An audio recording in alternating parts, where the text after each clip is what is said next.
Leaders have encouraged us to return to living our lives the way we normally do. Our nation's leaders have encouraged us to continue to live our lives the American way. They've encouraged us to practice and exercise our constitutional rights.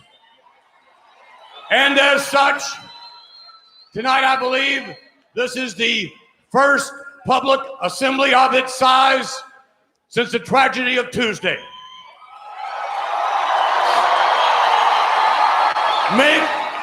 Make no mistake about and make no mistake about the message this public assembly is sending to terrorism tonight.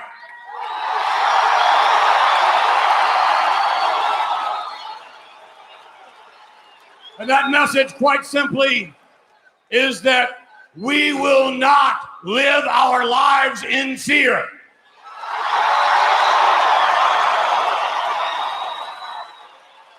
The citizens of Houston are not afraid. The citizens of Texas are indeed not afraid. And by God, the citizens of the United States are not afraid.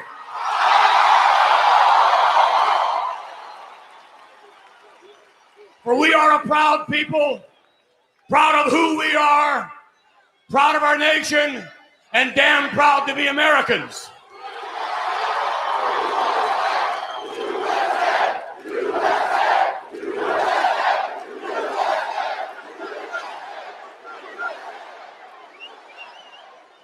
And we will fight. We will fight for our families. We will fight for our rights. And we will fight for our great nation.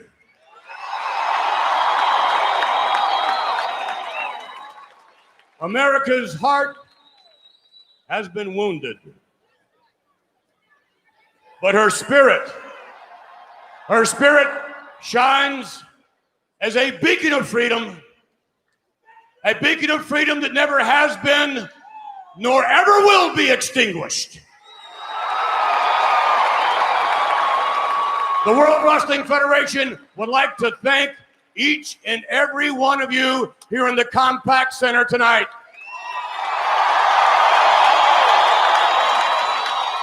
The World Wrestling Federation would like to thank each and every one of you watching on television. We would like to thank you for the honor and privilege of performing before you here tonight.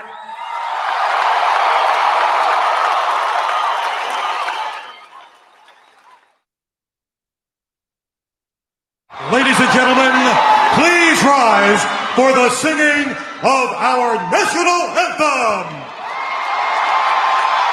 Oh, see, can you see by the dawn's early light what so proudly we hailed at the twilight's last gleaming, whose broad stripes and bright stars through the perilous fight, oh, the ramparts we watched were so gallantly streaming, and the rockets' red glare, the bombs bursting in air, gave proof through the night that our flag was still there. Oh, see, does that star-spangled banner yet wave? Oh, land of the free and the home of the brave.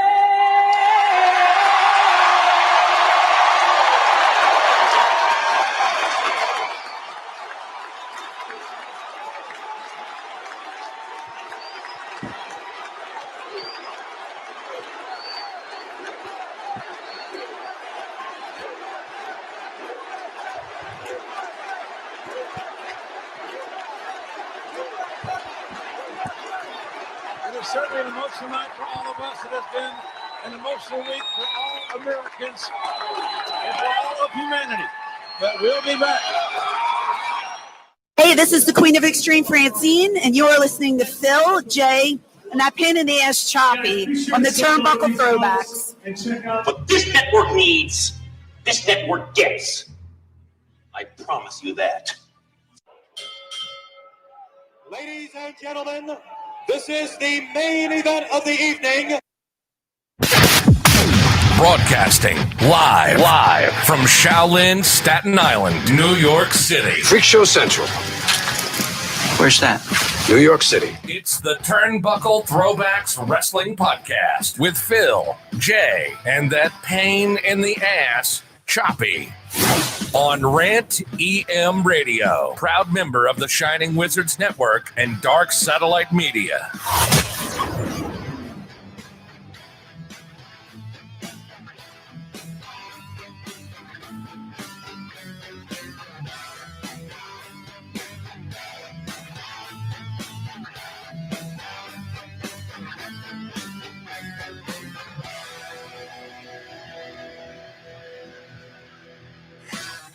We didn't even start the fucking show yet. That is. And then- That's not the shirt I'm looking for. All right. Well, ladies and gentlemen, episode 373, Turnbuckle Throwbacks Wrestling Podcast. We're live on the Rant, live at rantemradio.com, part of the Shining Wizards Network, part of Dark Satellite Media. We're live on Facebook, YouTube. All right, so let's explain to everybody why we're laughing. So it was not no racist shit. Let's get that off. No, it wasn't racist. So as you all know, Jay's been with us almost a year already. It's actually, I think we're close to a year. Next month. Yeah. Yeah. Because I was about to say, I wasn't sure if it was this. I know that one of my first ones. It was your birthday weekend. It was one of the first ones. That you came in with us. Yeah. So I mentioned that we should get Jay a shirt for Pro Wrestling Tees. Jay needs his own shirt because he's been getting a couple of nicknames and we're busting his balls about his golf game and right. He's a fucking golfer apparently. You play golf? Nah, once in a while. Once in a while. I've gone 7 times in the last 2 weeks. The best is, do you have a motorcycle? Do you ride? No. So we want to get Jay a shirt, but we're not. We have all these ideas, but we can't. We're not very tech savvy in terms of just like Photoshop and shit. So Choppy's pulling up like old Renaissance pictures to put his face on. So we get a couple, and all of a sudden he pulls up Shooter McGavin from Happy Gilmore when he does this, when he's blowing the smoke on his finger. Yeah. Can I tell you, like, we just started roar. It was hysterical. As Francine's talking, we start talking about it. Oh, my man Mike Palmer's in the room. What's up, Mike? Oh, that was so funny. Shaylin, Cuzzy Rich. Oh my God, Shaylin's in the room. Hello, everybody. Matt Squires.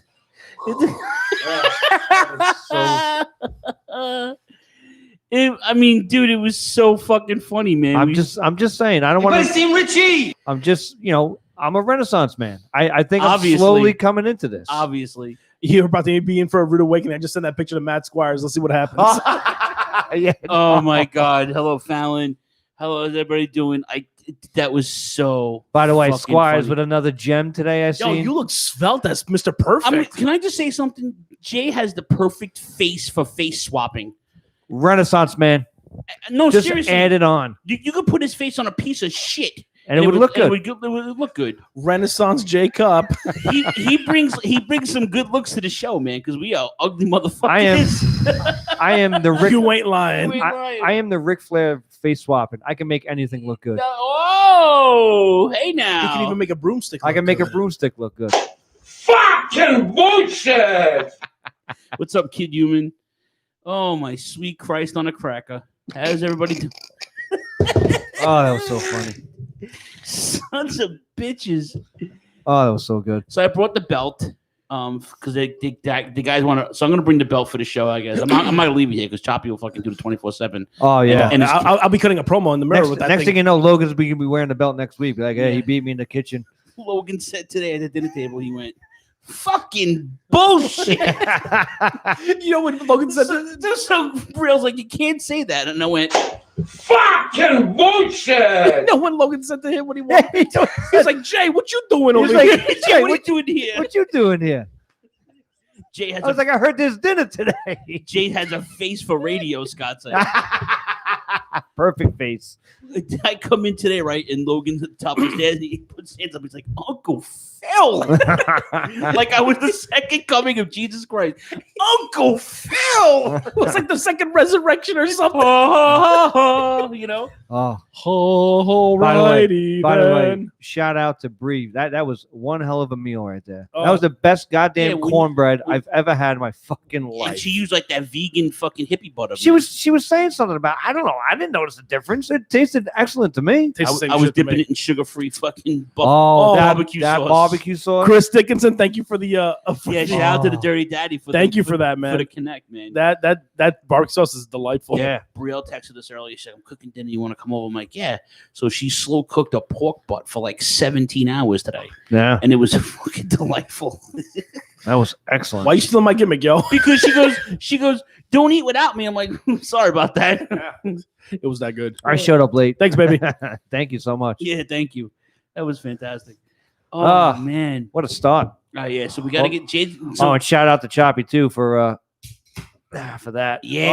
Oh, yeah. Oh, don't forget, you got 2 Red Bulls in the fridge. Hold on to them because I had one. I had one that's for the right. week. Yeah, so we can save them for next week. Thank you Maybe very we'll, much. maybe we'll mix it up with some Tito's vodka for you next time. Oh, I got that in the freezer too. I'm sure you do. I'm excited. I'm very happy for football this year.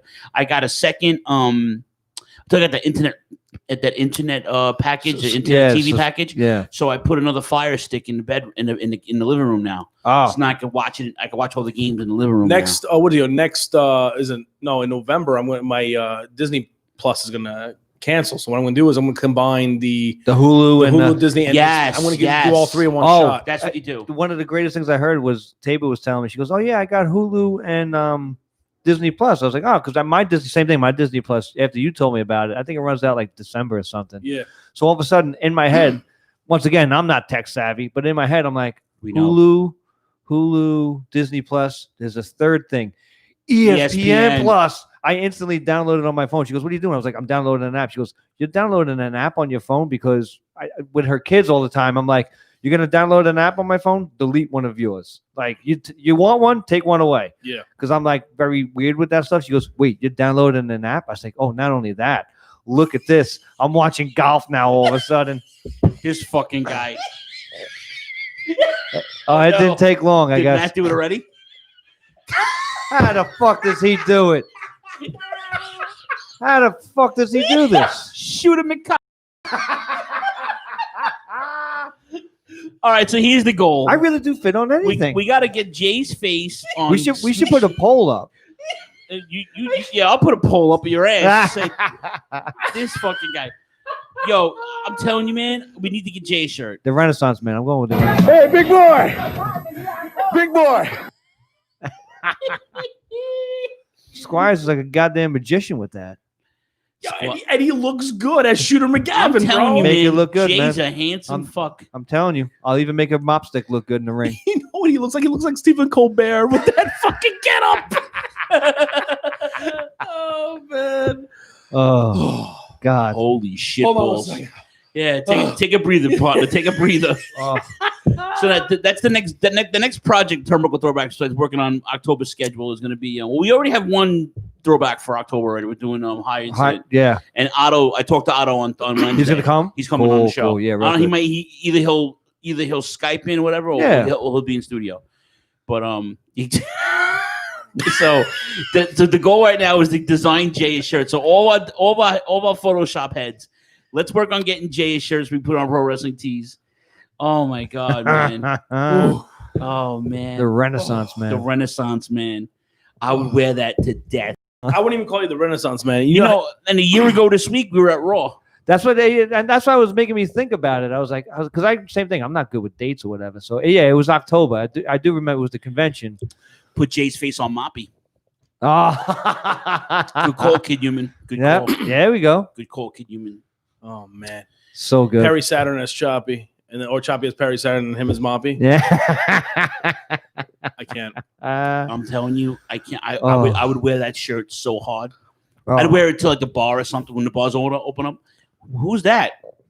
Renaissance. Fucking the Renaissance. It's the Mukasance man. You didn't know? You don't know the. You know who the Mukasance man is? Now that becomes a conversation in the bar. Yeah. You know what I'm saying? Oh, Speaking of conversations, I spoke to Jimmy Ferrari last night. Oh, how's Jimmy Happy doing? belated birthday. Jimmy happy wanted belated. everybody his birthday, and he's like, so I get a text from Mott Spock.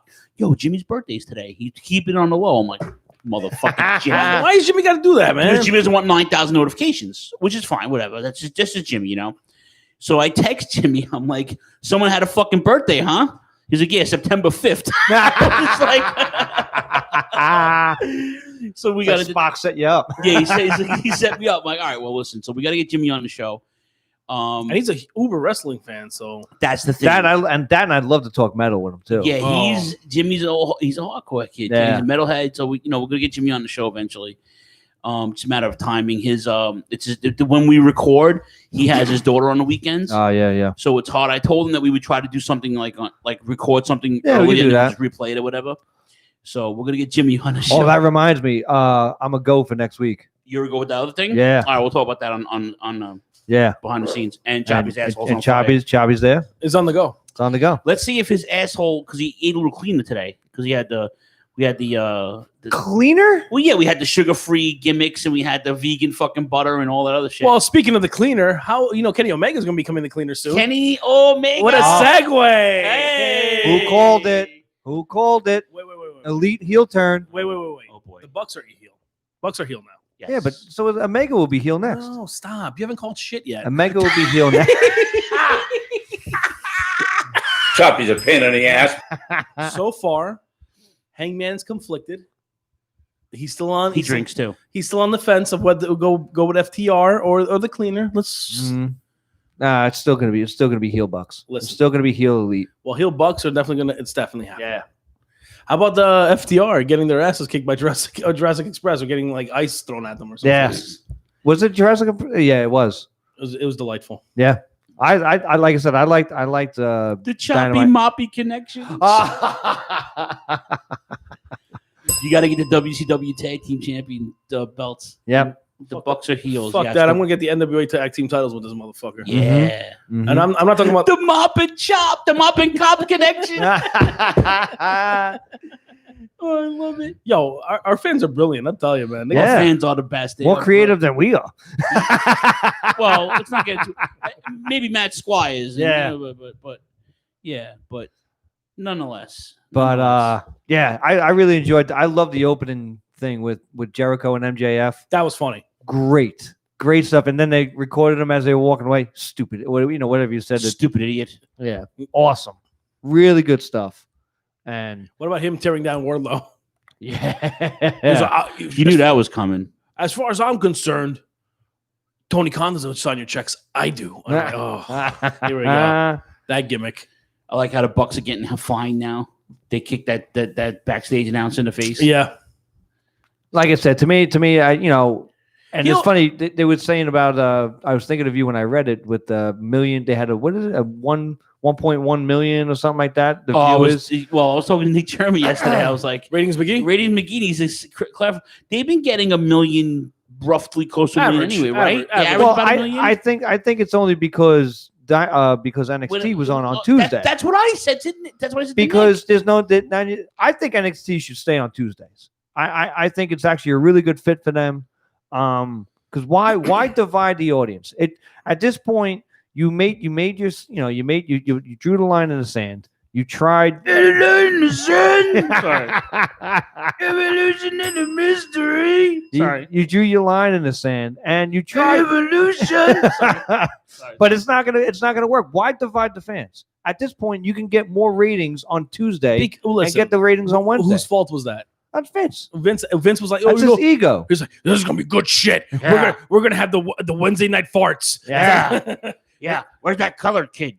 Sir, you can't say colored. Damn it. Get Paul on the phone. Where's that Jap? Where's the Jap? Where's the Jap? Where's the ninjas and the Japanese? Where's the Jap? We need more ninjas. Where's the Orient Express? I need them right now. Sir, you can't say Jap. Damn it. Where's Paul? Yeah. Get Mr. Fuji. Sorry, he died 5 years ago. God damn it. Where's my son? Paul. Get Paul on the phone. Where's Yoko? Yeah. He's Japanese, right? No, Mr. McMahon. He played a Japanese. He's Samoan. He's the big fat Jap, right? Sir, you can't say that.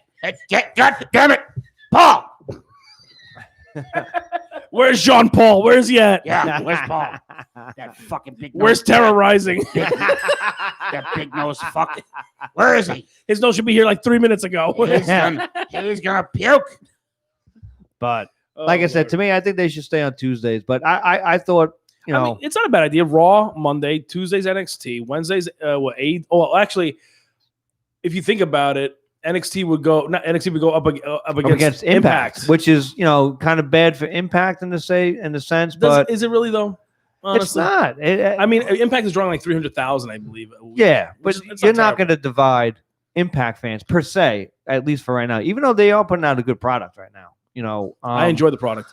But AEW to me, I thought Wednesday was one of their best shows in a few weeks, at least, you know, comparatively. AEW talking yeah, about, yep. I think so. I just. By the way, I don't know if you saw on Twitter, but Cody posted up a picture. Oh no, I didn't. Yeah. Of his tattoo. I guess his tattoo, is it the one with the skull and on the neck? On the neck, but it was like dripped in blood. So I think that's a heel turn. Let me tell you something about Cody and the big announcement. All night, it was like, we have a big announcement. Cody has a big announcement after the show. I'm like, oh, cool. What's going on with Cody? It's a fucking game show. Oh, yeah. Son of a bitch. And MLW's coming back to Wednesday nights? Are they coming back finally? Oh, that's good. Now listen. My boy Fatu. Oh. Let me tell you something, dude. You have to go to a show. Yeah. MLW? Jay and I went. We loved it. With Fallon, we loved and Bowman. it. Oh, what Bowman, a fucking time. We had a fucking blast. And they're based out of Philly, right? But they come to Queens all the time in the Boom. Yeah. Oh, they do? Yeah. We gotta go. I'll go. Yeah, man. You got to come out, man. It's a good time. Well, anything with Bowman and Fallon is a good time. Oh, Bowman was just fucking on fire. And that was cool because we saw the last night of Cross. Yep. And we also saw your boy from the Blackstone, whatever the hell his name is. Hammerstone. He's a shit. I love it. And then we saw the Von Erichs. Yeah, the Von Erichs. With no Lance. No. But Jacob Fatu is the real deal. The Contra. Oh, man. I love those Jacob guys. Fatu as the world champion for MLW is the right thing. And then our boy Tristan Ty is there, isn't he? Yes, he is. Tristan, that's your boy from FTW. FTW, Good guy. Yeah.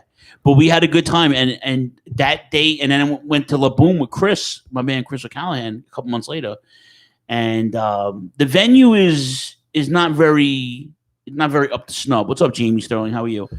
But it's big enough to where they can do TV there, and they did TV. They did about 4 hours TV when I was there. So, and they just brought in some new people. I'm telling Conan's there. Savio Vega was there. It's a good mix of guys over there. And they got that kid, that Vance Warner guy. Oh, I love that's your boy. I love Vance Warner. He's like a poor man Steve Austin. Comes out with a fucking satin jacket and a fucking 18-pack of Bud Light. Oh, if Sam Houston and Steve Austin had a love child, that'd be them. It'd be Vance Warner. Yeah. Yeah. He's definitely, and it's funny because he's had some great matches with I want to say Janela. I think they had like a barbed wire match in MLW. No, it might have been Beyond. Probably Beyond or something. Beyond, like that. maybe. Yeah. But yeah, he's like the big, like, you know, it's call it what it is. He's an Austin knockoff per se, but in a different sense though. He probably took elements of Austin and like other guys. Yeah, because you can even hear it in his promos. But he's like, I want to say like a young Austin maybe in the ring. Like, but you know, a little bit more brute style in a sense, but he's excellent. He's a hybrid, and you know what? It's a good time. It's constant. The action's real. Every match was good. We didn't have no snoozers. No, like even with the intermission, it was they're well produced. The seating was a little fucked up though. And this is the second time they've done this. They'll sell like ringside seats that are general admission. And then people walk in, they take up all the seats, and like, "Where's my fucking seats?" Yeah. And this is the second time it's happened to me in the venue. I'm like, "Yo, man, I'm not standing for $40." And I told the dude, I'm like, "Dude, come here." I'm like, "I'm not." I told the security guy, I was like, I'm not standing up for fucking $40. There's no way. Oh no, we'll take care of it. And they facilitated it. But other than that, man, good, nice guy. They're a bunch of nice guys. They're very approachable if they're in the arena, and just being in Philly is a deal. So even if we go down to Philly for a day, you know, it's day trip. It's not like we're not even 80 miles away at this point. No, it's not that. It's really not a bad trip. No, but they come to Queens though. So Yeah, Either way, you got to go, man. Yeah, we'll You go. gotta go. We'll like I said, as soon as everything starts to get back to normal, which it seems like it, the ball's rolling that way. I was watching football last night. They had fans there. They had fans in Kansas City. They did it. Okay. Yeah, like 25%. And of 75,000 stadium is not. I mean, but still, listen. Anything at this point will be better than what they have. So Yes. It's a work in progress. It's but either way. I mean, I don't know if you heard about that deal in Sturgis, where they had 250,000 cases over there in South Dakota, and then because the biker fest they have. Apparently they had supposedly 250,000 cases right off the bat just because 250,000 people went. Stop. Yeah, exactly. It's like first off, stop with the fear mongering. Fear mongering is the media does it so much, man. Yeah, just stop. And listen, and not to get off on a tangent a little bit, but that's why I don't do the social media thing. That's why it takes me 2-3 days to get a fucking notification because I look at it and I just hear screaming and I turn it off. I'd rather not even deal with it because I don't know if I told you this, but in the first month or two of the pandemic, I actually deleted Facebook. Yeah. For a month. And it was just because I was getting so nervous because I didn't know anything about this virus. Yeah. So I just fuck it. I'm done with Facebook. I'm going to stay away from for a month. And then after a month, I was like, you know what? Let me bring it back. And then all of a sudden I had 1,000 notifications. It was like, oh my God. Well, now I I almost want to see now with Squires is going to post even the one today with me as Mr. Was it me as Mr. Perfect or yes it was me as Mean Mook Okerlund. Yeah. Oh, it's so awesome. And then Rick Ray over here. Yeah. Rick Ray.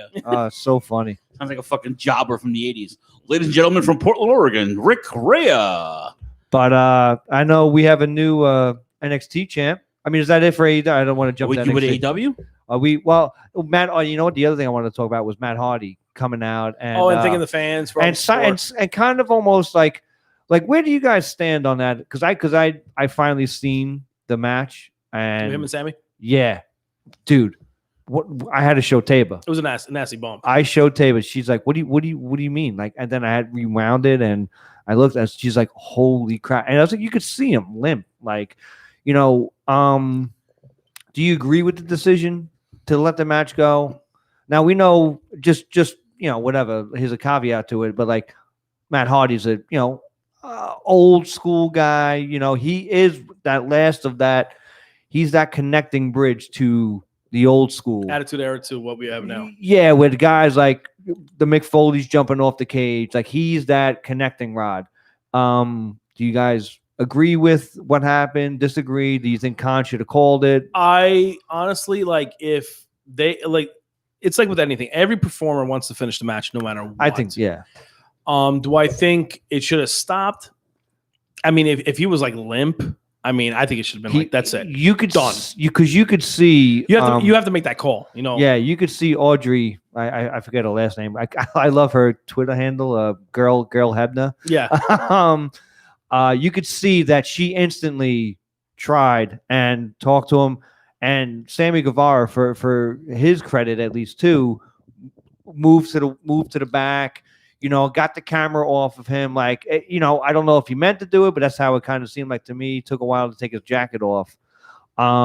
We all know that Hardy just probably was like, "I'm fine, let's go." If I was Audrey, it's Audrey, right? Yeah. Is it Audrey Edwards? I think it is. Audrey Edwards, yeah. I would have been like, "Yo, you're done. No more. You can't do this. I'm not gonna let you. I'm not gonna be the reason why you get injured or whatever." So she probably should just thrown up the X. She threw it up the X.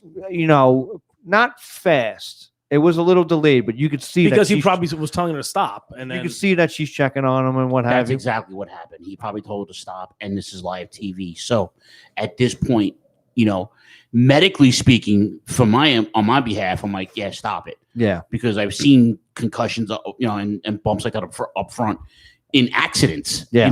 And it's fucking brutal because and anything with a traumatic brain injury, even if you don't have any effects, then you could still have them days, months, maybe years after, depending on how bad you got hit. Yeah.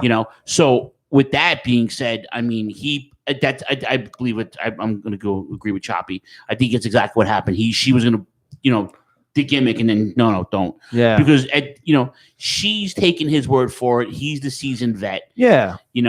Obviously, and then his wife, I can't fucking stand her, man. Yeah. And I went on a tirade on yesterday morning at 5 a.m. on social media. I put a video up because I am so sick and tired of people, even wrestlers' girlfriends, wives, fans. Two things bothered me: her and her fucking, and then this whole thing about they should have stopped it. Blah blah blah blah. Yeah, shut the fuck up. Like they're saying like Tony Khan should have. She's sitting home spitting out babies out of her fucking Twazzoli. She's not working no more, and this fucker's earning a living for the compound, whatever. Shut the fuck up. Like me was like Tony Khan's like, granted, yes, Tony Khan is the ultimate. He could have stopped it. But if the doctor who he pays, whatever his fucking name is, who he pays says, listen, this guy's, he's answering, he's, lucid, he's saying he can go, I think he can go. If he's getting that word from the doctor, of course Tony Khan's going to say to fucking keep it going. Should he have been climbing a scaffold? Probably not. No. Should they have thought of a different ending? Probably so. But this is all hindsight shit. We can't do that. We lost a video on Facebook. It's still going live, but apparently they're having trouble playing it. I don't know what it is. I'm going to keep going. If you guys want to watch one, you were on YouTube. We're on a rant. I'm not going to fucking stop the gimmick. So anyway, with the clock still going, but we're having trouble playing this video. Facebook's having a problem. Suck it, Facebook. Suck it, Fotchbook. That's it. Yeah. Fotch the Libre. Anyway. But to me, I understand the hubbub per se, but I don't know. Matt, Jesus Christ, Matt Hardy he's over 25 years in the business, or close to 25, pushing 50. Yeah, you know what I mean. Like he knows what he's doing. Should he have stopped? We all know he should have stopped. Obviously that, but you cannot. To me, you cannot use hindsight and for your argument. Obviously, he's climbing up the scaffold at the end. They fast forwarded through the match. They went. He's just like, listen, let's just finish it. I'll go to the hospital. So he's climbing up the scaffold and shouldn't have climbed up. He slipped. But that's fucking hindsight shit. At the time, he's fine. Well, not fine, but you know what I mean. All right. So apparently, we're not seeing each other. We're not seeing us, but everybody else is seeing us. So all right, whatever. I don't care. Anyway, suck. You don't want to see us? You don't want to see us? No, I don't care. I'm just the fans want to see us. Hey, Zuckerberg, yeah, right there. How about that? All right. Yeah, Zuckerberg, you fucking. And now we're gonna get kicked off. Yeah. Fuck him in his hand. Yeah. Anyway, like I was saying before, fuck Rebby, Sky, Hardy, fuck her, fuck all the dudes and people shitting on fucking Miro. Oh yeah, dude, like it was bad. Like wishing death on the dude. Why were they shitting on him? I don't know. But I thought it was a nice debut. I thought it was a great debut. You know why you thought it was a great debut? Because you're good fucking wrestling fans. Yeah, these fucking kids have the best man time on their hands. Miro. I love it. I love it. And I don't understand what was wrong, dude. I opened Twitter for like 5 seconds, and it was like a shit show. And I was like, stop. Can you imagine the type of matches we'll get? Can you imagine Miro or Rusev versus Brian fucking Cage? Yeah. Oh my God, bro. We all know he can work, and we all know he's actually pretty funny. And he's entertaining. He's got charisma for fucking days. This guy is gonna flourish. He's gonna flourish. And the fact that WWE let that man slip through the cracks it's unbelievable. Yeah, well, they had we'll get to that later. They had a few other releases, but to me, I think we just start calling the Miro now. I think Rusev's day. Although they are starting the Miro day, which I wish they don't. I hope they don't keep going with that. Let's leave that behind. Just like Jericho says, Y2J is gone. Like I don't call me Y2J. That's done. Call him the Demo King or whatever it is. But to me, let Miro. I love the best man. I think that's a great fucking gimmick. The best man Miro. I fucking love that. Yeah, because you're a good wrestling fan. Yeah. I think he's gonna, like you said, he's gonna flourish. He's gonna flourish there. It was great. Great debut. I thought so. And I'm glad he's decided to stay. And because I thought there was a small part of me, I kind of knew he was gonna come back, but like. I thought it was going to be independent. Sell insurance, Well, no, but like I said, a lot of people look at Stu Bennett. I mean, granted, now he's back commentating, which I love. Commentary though, I love him commentating, But why is he not wrestling? I always got because Mauro Ranallo had walked away and he needed somebody, and he was doing NWA, so it made perfect sense. No, I mean, but like, why did he stop wrestling in general? I think he's injured. I think this is just my opinion. I think it's happened. Look at the CM Punks and whoever. Like, you go through the big system. You know, you're in the top. Obviously, WWE is the top game, and it destroys your passion for it. I understand that. I kind of like understand that. And I think that's a little bit of I hate the fact that they call him Wade Barrett. I understand why he's Wade Barrett. Stu fucking Bennett. He made his name commentating as Stu Bennett. Didn't he do commentating for What Culture as well? I think he did. I'm not sure, but I know it was definitely NWA. I know, but before NXT, when it was FCW, he was Stu Bennett.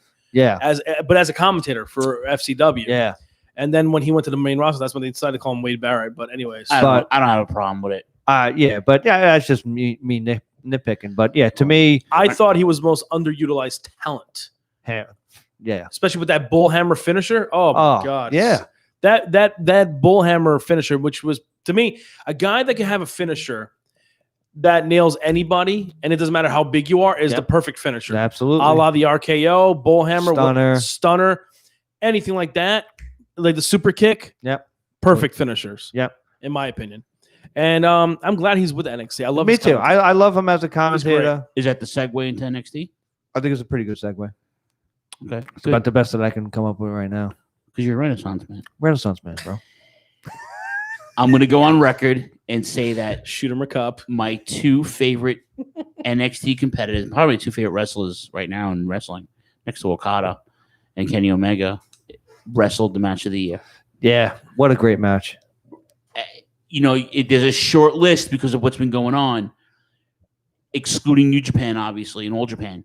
But I'm telling you right now, that was an amazing match. Yeah. I found it to be brilliant. Those guys told a great story. They know each other. It fit. Well, before Tuesday night, have they had a one-on-one match? I don't think they have. They did. They did last year. When Finn first debuted, they had a match where he had just turned heel, and then like a couple weeks later, they had a match for the NXT title when Adam Cole was the NXT champion. Oh, okay. And then I believe somebody got involved in the match. I forgot who it was. Okay. Matt Squire says the bullhammer is a fantastic move, and he uses it on his children. Oh, it's great to hear. I'm glad you use that. I hope he uses it on his grandkid too when they get hit. Yes.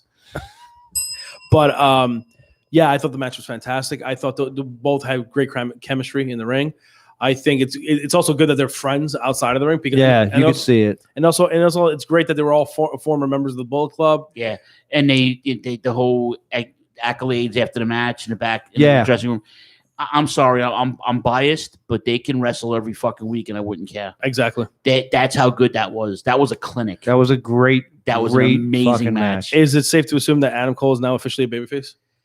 That I think so. Or does he leave and go uptown? Does he take his boys with him? I hope not. I'm just saying, would that be an issue? I hope so. I want his boys with him. Oh no. Yes. Oh no. No. What? Check your messenger. Jay, it's on yours too. Oh God. Gordon, I love Gargano. Gordon posted, I love Gargano. Oh, I love Ciampa. I love all those guys, but Finn Balor, Devitt. Oh my God, that's exactly what I said. Yeah. The Vertuvian man. Renaissance Jay. That should be. That might be a shirt. That might be a shirt. Oh, that is so awesome. God, Squires. I have nothing against those other competitors, but like for me, those two dudes, it just like even a blind person would have enjoyed that fucking match with the commentary. Like that's how good that. You know what I'm saying? Like you know what also made the match really good was Stu Bennett, Wade Barrett. He made everything. He knows these guys too. It was a very exciting match. Yeah, absolutely. I was actually very happy with the outcome. I was very happy that Balor got a title again. Yeah, I agree too. I think it's long. It's a long time coming because when was his last as a world champion? Yeah, I'm thinking world champion. It was because he was IC champ. But last time Balor was a world champion was SummerSlam. Yeah, against Rollins. That was it. Yeah, and that was like what 4 years ago. So this is long way overdue. I mean, and especially if it's heel Balor. You know, where he's tweener Balor, probably. He's tweener, but he's He should be a heel. I like I said, I don't know how you. I like heel Balor. Yeah, heel Devitt, whatever you want to call it. I love heel. And Devitt. this is not the end of Adam Cole No. in the title picture at all. No, I would not be surprised if we see Cole on SmackDown or Raw. I think I'd rather see him on Raw just to see what he would do with the type of caliber talent that there is there. well, you got Rollins there. You have Rollins, Kevin Owens and Randy Orton. and Kevin Owens and Adam Cole are like Keith Lee. best friends. Yeah, they're tight. Randy Orton against Cole.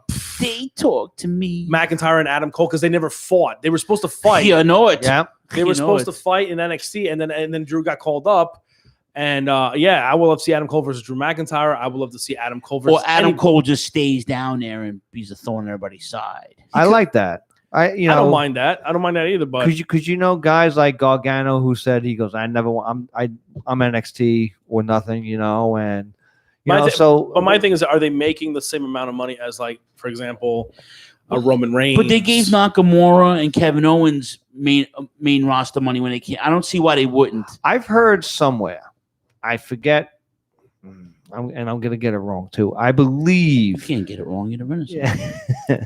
I believe that What a gimmick. when they can, during certain, like when everything was normal and house shows or whatnot, there's potential to make just as much money down there. I think they have a lower rate, but the other side, like the house shows and all this stuff, I think there's more potential. I don't know. I could be getting it wrong. First off, in terms of merch, I mean, I'm sure Adam Cole made a lot of money with merch because Undisputed Era T-shirts, it's killing it. they were always. Well, what was it? Bobby Fish. I was going to say Marty Fish. Bobby Fish he said he was gonna quit wrestling and work and get a 9-to-5 before NXT signed him. He was like, "Yeah, that's it. I'm done."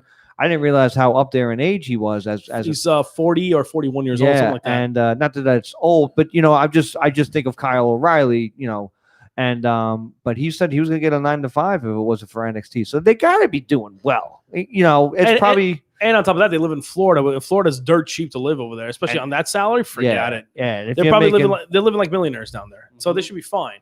I was just wondering, since since the comment was made that Gargano will never leave NXT, Ciampa will never leave NXT. I was wondering, okay, if they're never going to leave NXT, they must be getting paid at least main roster money. Not main, you know what I mean? Not main roster money, but like top guy money. I think you can probably make the argument that a guy like Adam Cole, Gargano, Ciampa now, Balor, these guys are different contracts than, say, even a Velveteen Dream and a Roddy Strong. Oh, you mean that Damian Priest is not making top guy money? No. No. God, no. Bowman's favorite wrestler? Come on. Jesus! Oh, God. Oh, my God. Marilyn Hernandez? Come on. Let's go. Marilyn Martinez. Ugh. But yeah, what a match. To me, like I said, the all around show was dynamite, but the best match was hands down Cole and my favorite match of the year, man. And what irks me is that Balor was relegated to mediocrity for so many goddamn fucking years, and you knew he was like he was like you turn on a hose spigot and then you got the valve. This match was he released the fucking valve because man. You know what the that issue was pent up shit. You know what the issue is though? The issue is value. And I'm not taking nothing away from how WWE values their talent, but when they come to WWE, you know how Vince wants them to be, and they want them to be like their own, their characters in their way. I feel like sometimes it takes away from the actual person.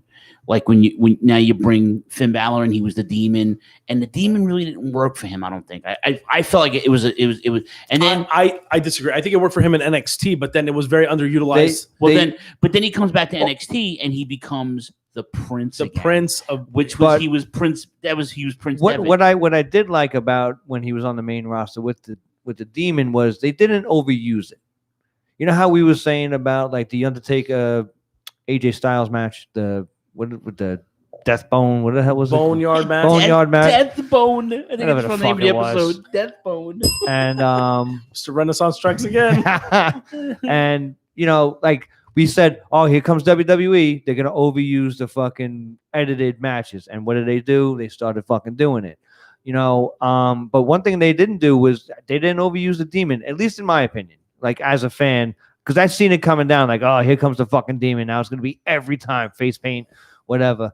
Like they did a good job with that, but then again, I don't think they utilized it correctly in the same sense. I think they could have done more with it.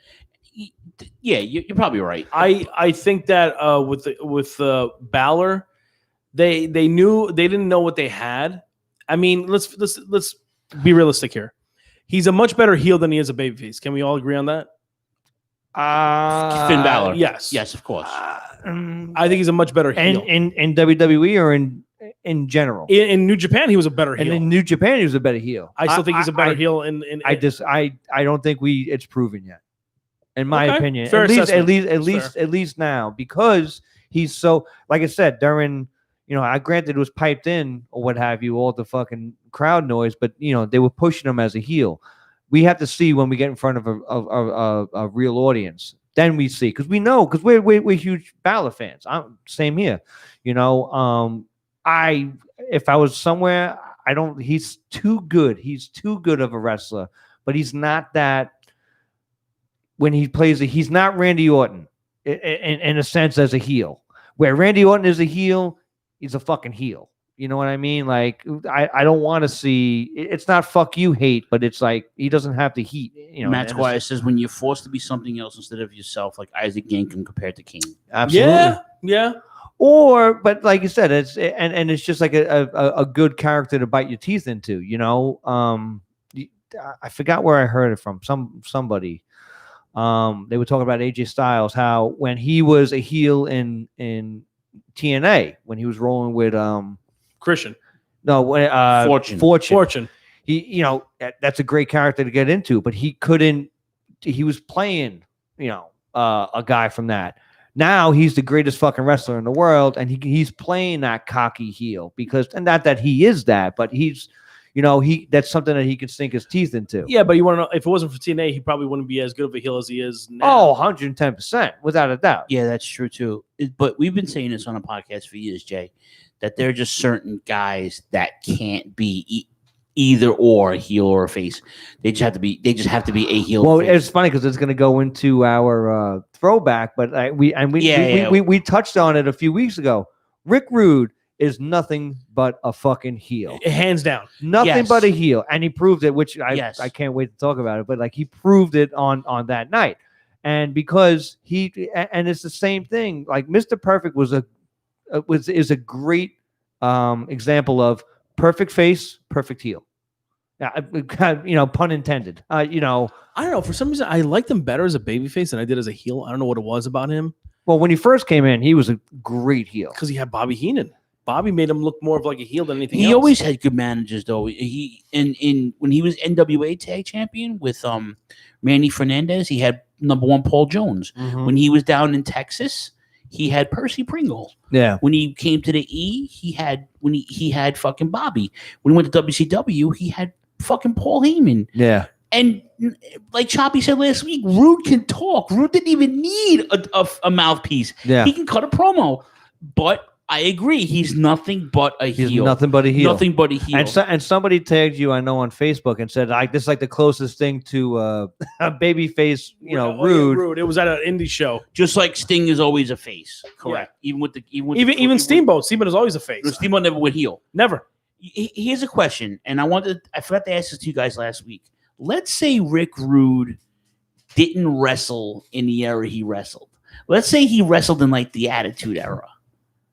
Would you still say that? Yes. He wouldn't be able to go to face to heel, none of that. He could or a tweener like a la Steve. Yes. I see what you're saying. I see what you're saying. How he was it's something to think about. I don't want to go into a whole big fucking spiel about it, but I'm gonna say no. I'm going to say no. I'm going to say no, only for the sense of that he was the perfect heel because you bring your girl to the show and your girl's Googling over him. You look at your girl like, are you fucking kidding me? Look, this guy, but dude, he's wearing your girl's fucking face on his tights. But exactly, and let alone that. But Steve Austin, he was positioned as a heel originally, and the reason why he got over because the character is so fucking cool. But let me add some fucking sazon to this little spice to it. He doesn't need a mouthpiece now in the Attitude Era. Doesn't, absolutely not. Right? So So now you still with that stance? You're saying because he's the quintessential. All right, all you Orlando sweat hogs, wherever he was going, like he had that. It's that cheap cheese heat, but it fucking works every time because I believe it's coming from Rick Rude's mouth. What do you think, Chop? I think that if Rick Rude is in the Attitude Era, there's no more Val Venus because there's no more Val, and Val was a tweener. Great, and Val was he was a good worker too. Yes, great. Yes. Example. I can't even say the word. If Rude was in the Attitude Era, no mouthpiece needed. No. Multiple-time champion too. Oh yeah, I agree. Absolutely. Imagine him and Triple H, him and Shawn Michaels. Yeah. Imagine him and Austin. Him and Austin. Him and Brett. But then again, at some point he would have been babyface. And you want to know why? Because of the way his communication skills. Yes. At some point, it would have. But that's what I'm saying. He would have came back around. That was my point. Yes. I feel like I take that back because as I'm starting to say, because of everything, because it's like, at some point he has to be a babyface because everybody took turns. Oh man, could you imagine him and Shawn? Oh, I'm telling you, man, him and anybody in that who was a top. I'm just thinking anybody about it who right was now. a top draw in that era. He could dance with all. Could you imagine him and Pillman? Him and Triple H, or he takes Stephanie from Triple H. We should book that. He turns on DX and takes fucking Stephanie. We should book that. Here's the scary part. He turns into the Dolph Ziggler of wrestling, where he's too good. He's too good of a hand inside the ring that he can never get out of that. Nope. Stop. Nope. This is rude. I mean, but he's got a point. I disagree. I don't think that would happen. I think he's had too much charisma. See, Ziggler doesn't have charisma. Oh, I disagree with that. No, Ziggler has charisma. He just doesn't have Rick Rude charisma. I don't think he's. I don't think he has Rick Rude charisma, but he's got enough. I mean, he could talk. I'm not. I love. Don't get me. I love Ziggles. Chop it. Tell you, I've been a Ziggles guy for years. That's what I mean. But I don't know if it. Rick Rude's a special kind of guy, man. He had everything. He had the body. He could work. He could talk on the stick. Mm-hmm. And I'm not saying Ziggles didn't have all that, but I'm just saying, like, I don't know if they would let him do that. Oh my God! You know what I just thought of? Could you imagine him and Benoit? I'm just him and Randy Orton. Oh yeah. God damn, that would have been good. What about him and fucking Eddie Guerrero? Matt's saying the Attitude Era would have wrecked Rude's mystique. No, I don't know, Matty. I don't know, dude. Brother. Listen, I go by this. I go by this mantra, and I don't know if I'm right or wrong, but it does make sense. Think of. I'm not the biggest Nirvana fan by any stretch of the word. I like some of this stuff. I love Dave Grohl, but would they be as big as they are if Kurt Cobain didn't die as he died? No, because the genre already took off at that point. You had 3 or 4 other bands that were doing it. I mean, not as big as them, but you had the Alice in Chains, you had Soundgarden, you had the fucking Melvins. You know what I mean? But you had other bands. You had Pearl Jam, Mother Love Bone. You know what I'm saying? You had these other bands. Because that's what everybody says about Skynyrd. Like Leonard Skynyrd, they wouldn't be that big of a band if they didn't die in a plane crash.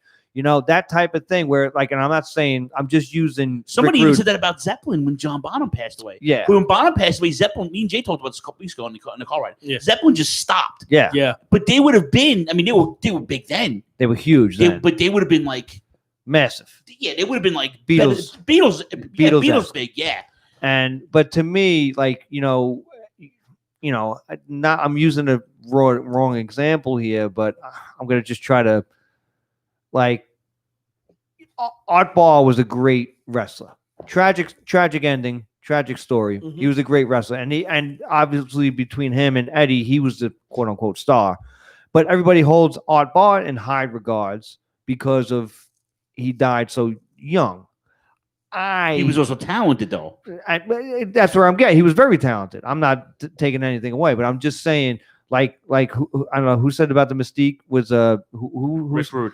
Yeah, but who Matt Squires said like he said the Mystique about him was obviously he got hurt in Japan, and that cut it off, but he was still a force. And then he was talking about he was going to come back in '98, and which would have been good.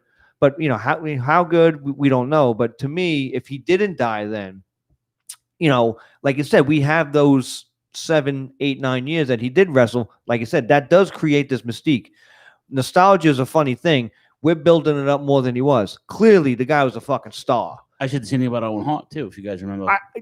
Exactly. I was actually going to use Owen Hart, but I kind of backed off on that. No, we already did it. We already talked about it. I kind of backed off on it a little bit. But Owen Hart. I say the same thing. Owen Hart was great. We do a nostalgia podcast. Yeah. So once in a while, we'll blow smoke and be like, we blow guys up. Like, but there's some guys and girls that were okay. Yes. But when they Rick Rude was not okay. No, I'm was not saying he's okay. He was I'm not saying he's okay. amazing. Yeah.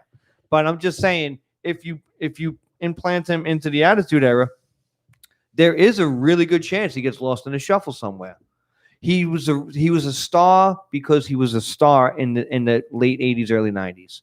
You lined him up. He had charisma for fucking days, and he had a great gimmick. You put that gimmick in the late 90s, I think it sticks. I think he goes to, just like you said, Chop, Val Venus level. I don't think glad Jay just said that because Matt Squires just typed in, and I quote, Rick Rude standing out in the 80s, he would have been flip-flopped in gimmicks and groups in the Attitude Era.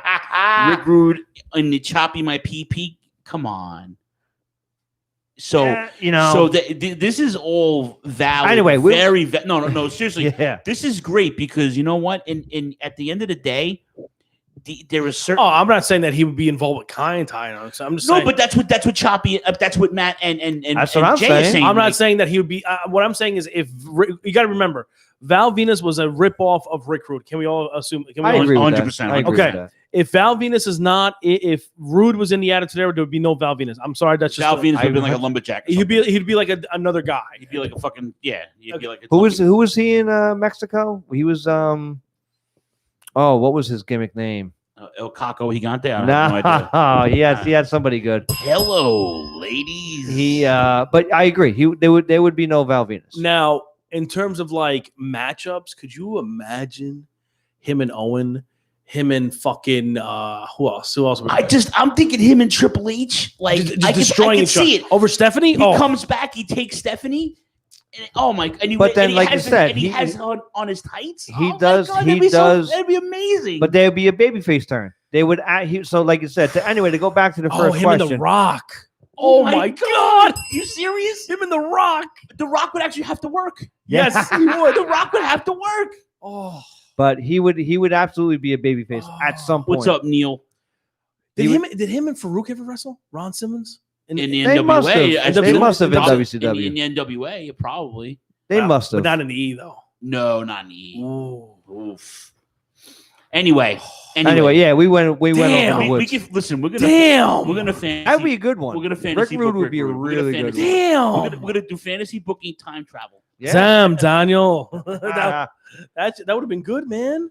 But I'm not arguing with you. But anyway, so then going back to what we were saying, Balor as a heel, I don't think it's proven yet in WWE, but I think it absolutely is going to happen. And to me, you just need to get back in front of a live audience to prove it. Rick Rude and Jericho. Oh God! As a tag team. You know who would have been him? You know, be a great tag team. Him and fucking Perfect would have been a great tag team. Yeah. Well, everybody says it because they're friends. Doesn't matter. They looked like a legit tag team, bro. Yeah. All right. Anything else with the E? Anything else with NXT? Well, they had a few releases. They had 70. 70, 70, including office staff, yes, producers. Mike Rotundo. Mike Rotundo was one of them. Jerry Briscoe. Sarah Stock. Yeah, Sarita. And then fucking Serena Deeb. She was she got signed by AEW, by the way. Yeah. She wrestled last. Yeah, she just got signed. She wrestled last week. Hikaru Shida, didn't she? Yep. No, I thought she wrestled Thunder Rosa. Thunder Rosa, I'm sorry. Yes. A lot of guys, a lot of people that were like loyal. I couldn't believe Jerry Briscoe, which listen, I mean, he's up there in age anyway, but he's still, by the way, I love the fact that he announced it on Twitter. Who would have thought that Jerry Briscoe knew how to use Twitter? Oh, it was probably his son Wes who did it for him. Yeah, he's probably looking for another job. But listen, Mr. McMahon fired me. Mr. McMahon, he fired, man. I don't work for this company no more. He doesn't have a Briscoe Brothers body shop anymore? He most certainly does. Yeah. In Tampa. But you know, to me, that's like one of those things. You see him let go of him. It's shitty. Come on, it's a shitty move. It is. Remember back in the day when Vince said, "If you're loyal to me, I'll take care of you," and he was loyal. But the money. If the company's losing money, you can't. I agree. I agree. But they are, Chop. I'm They going are. there. Dude, you have. They let go. How many times did they let go of Tony Gurria? I didn't mean to cut you off. How many times did they let go of Tony Gurria? 7 times. It's Tony Gurria has been around since the 70s. Tony Gurria was a 7-time world tag team champion. So, but no, my point is this: any big company. My dad's favorite wrestler, by the way. Was he really? Tony Gurria. How do you? He was Tony Diarrhea. Tony Gurria was good. Man. Anyway, I digress. But any big publicly traded company will do cuts all the time, especially with the quarters. After the quarters, when the money comes out, like they're not making any money. They're making money off the network money. But you want to know something? They're also making money off the sponsorships, the endorsements, and from all. Right, but it might be not. I mean, if you're not doing anything, you probably furloughed half their fucking staff because no one's working. They're not traveling. They're not booking hotels and plane rides and shit like that. Well, they don't need fucking 17 agents. They're not going. The agents aren't going anywhere. Yeah. All right. So here's my next thing. Okay, since AEW started bringing in fans into the arenas or the arena that they're using right now. Why can't Vince start bringing in fans? I mean, you're. I think Florida. I think he's Florida. I think he's waiting. He's waiting to see Tony what Khan. happens. Tony Khan's in Florida. Yeah, I He think ain't bringing everybody in there. he did 20. He had fans. 25%. And 25. there's fans in Daly's place. Listen, they don't. It's their discretion. They don't have. I think this is my opinion. I think it's actually pretty smart of Vince. He's probably my speculation. He's waiting for the numbers to come in. If, because he's going to have his finger on the pulse, like with contact tracing and whatever the fuck, But if people are getting sick from doing it, he doesn't want to be. He's not going to have his name linked to that.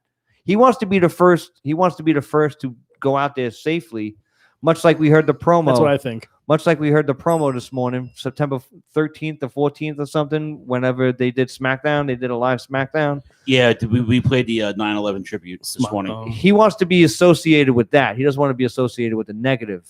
I mean, this evening, not this morning. I mean, I played it this morning. Are we seriously defending Vince right now? I am. We're defending the business, the corporation part of it, not him himself. You mean to tell me if Jerry Briscoe finds somebody, some collegiate wrestler who wants to be a pro wrestler, and Jerry calls Vince or whoever, says, "Hey, listen, I got this guy." You don't mean to tell me that they're gonna take care of Jerry in some fashion? Wait, hold the phone. You worked in banking before you did your career. You know for a fact when the fucking numbers come out and if the stock drops, they drop people like fucking crazy. Yeah, they even down to your level staff. They did it to my mom.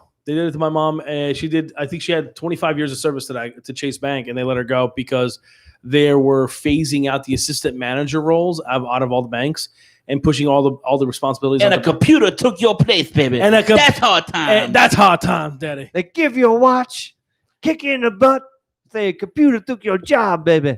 Oh, wow! Wow! Vince has left the sour taste in my mouth in terms of like what he's been doing with the what he did with the whole Twitch and Cameo situation. Yeah.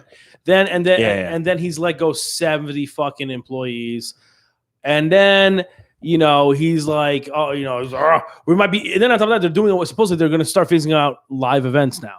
Even if they want to, yeah. Even if things go back to normal. I hate to break it to you, though, but the only reason why everybody's upset is because they do this every year, though. But the only reason why you know it now is because of the internet. They've been doing this since the fucking 90s. I'm sure they have. I know they have. Just cutting people. I mean, it's like. Do you think I didn't know that when Teal Hopper wasn't there the next year? I mean, come on. Speaking of Teal Hopper, I watched about 3 hours of Smoky Mountain yesterday. Oh, get out! Dirty white boy. Oh. Let me tell you something. We got to start get into some Smoky Mountain gimmicks, man. Oh, we should That was do fucking that. fun. What about Night of Legends? Jericho Lance Storm was there too. Yep, the Thrill Seekers. Yeah, man. Candido and what's his face? Brian Lee. Balls Mahoney was there too. The gangster. Yeah, he was Boo Radley. Yeah. The gangsters. He's like, OJ Simpson. We know you didn't do it. No, OJ. We applaud you. OJ, Taking one out. Taking another one. Take another one. I see where you're coming from though with Vince. He's a very fucking old, shrewd, bitter, greedy businessman. Bag, yeah. I just can't. Anything else on the E? No. No. No, I caught a little bit of Raw. I didn't really catch. I didn't watch I the fell whole thing. asleep on some of Raw. I didn't watch the whole thing. I know, there was a family attack of Singapore Canes on Buddy Murphy or something like that. Fuck Buddy Murphy. Apparently, they're trying to. I don't know if you know this, but they're supposedly Vince is very high on Dominic right now. Very, very high. Jesus Christ. And apparently, they're positioning him as like the number 3 babyface right now on Raw. God, Seriously? I swear to God, that's what I read. RingsideNews.com reported it just now. He's like number 3 or number 4 in the company. Although I don't want to, but Ray's daughter Aaliyah, woof, good Lord, she's a looker. She is a looker. She is a looker. You know who else is a looker? Is British Bulldog's daughter. I follow her on Instagram. She's the one who puts up all the media for her father's all his matches on Instagram. Oh yeah, Okay. She's a looker.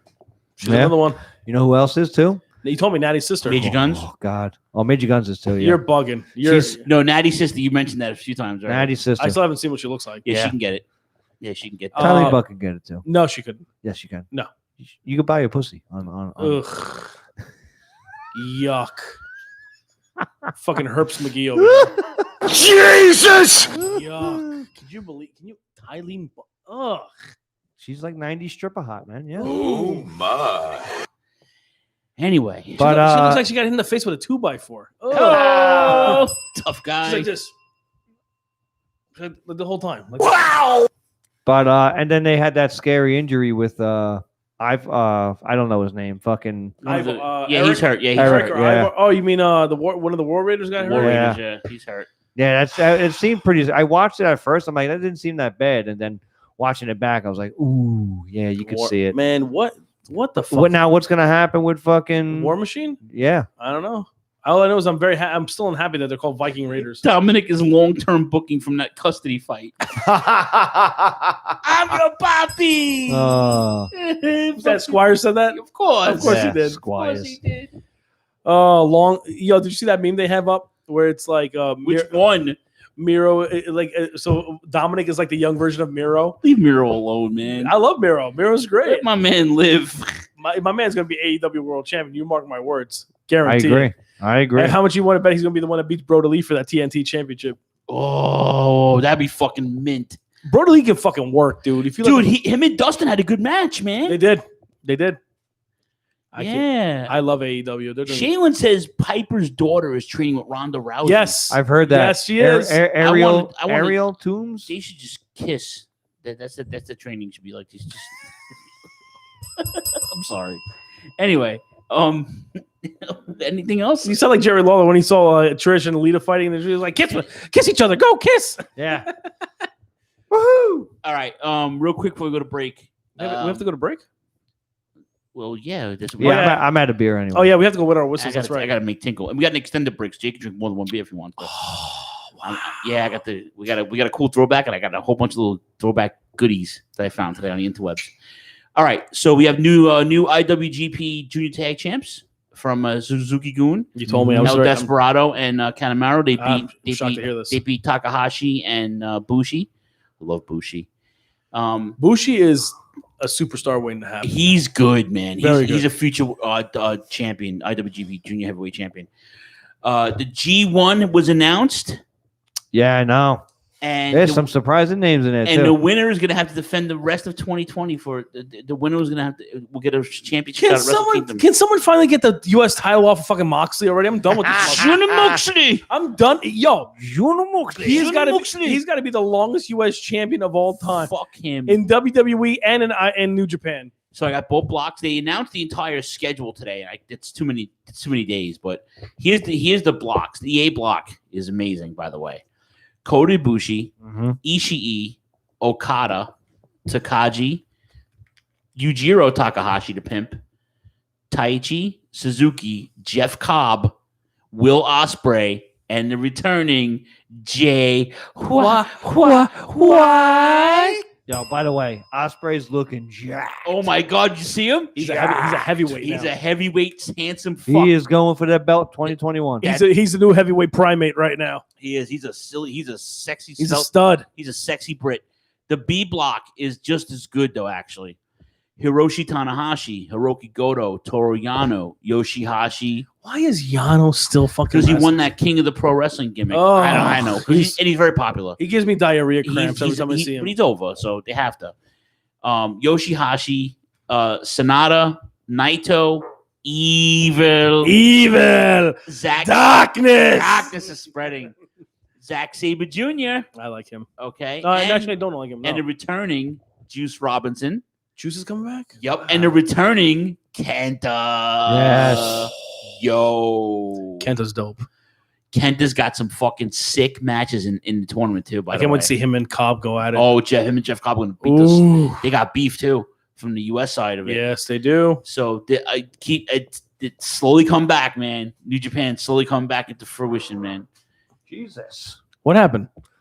Man, it's like a supersonic mosquito in here or something. It's Macho. Macho's doing Rob Domingo checking in with his fuck Jay White. No es Jay White. No es nunca. Nobody. No es Tito Santana. No es Ricky Steamboat. No es nobody. Nunca. The fact it says nunca is great. Nunca. Never.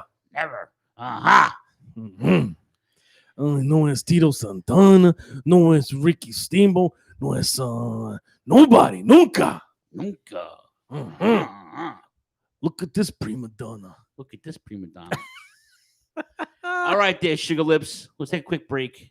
And well, not a quick break. We have an extended break today. Let's do it, Muffin Top. And we'll be right back. We have a cool throwback for you. Turnbuckle Throwbacks live on the rant. And we'll be right back. Promotional consideration paid for by the following. Okay, let's give this a try. The Shining Wizards is a funny wrestling podcast. No. The Shining Wizards is an insightful wrestling podcast. How about this? The Shining Wizards is a great wrestling podcast that airs live Monday nights at 7 p.m. East on rantmradio.com and Rant Entertainment Media on the TuneIn app. Of course, it's available on all podcasting platforms. I think that covers it. To check us out, go over to shiningwizards.com and get ready to join us for some wrestling talk and talk about wrestling. I don't know. Hold on. Moment will be lost. Time. Like tears. In a world where Hollywood tries to tell you how to live while doing the exact opposite, where fresh ideas are tossed away for a cash grab reboot, where the media has become nothing but propaganda and freedom is traded for what they tell you is security and safety, there is Inconclusive Breakdown, your weekly look at current events and entertainment with no political correct BS.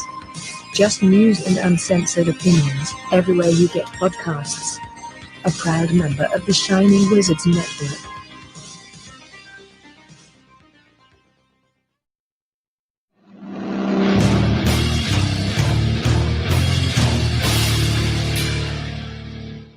Horns up, beautiful motherfuckers.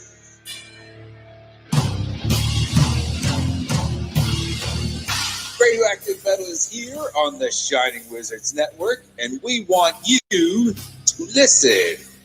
Every week, we cover the world of heavy metal and speak to your favorite bands. We discuss new releases, concerts, controversies, and everything else that's related to heavy metal. And occasionally, we even talk about pro wrestling.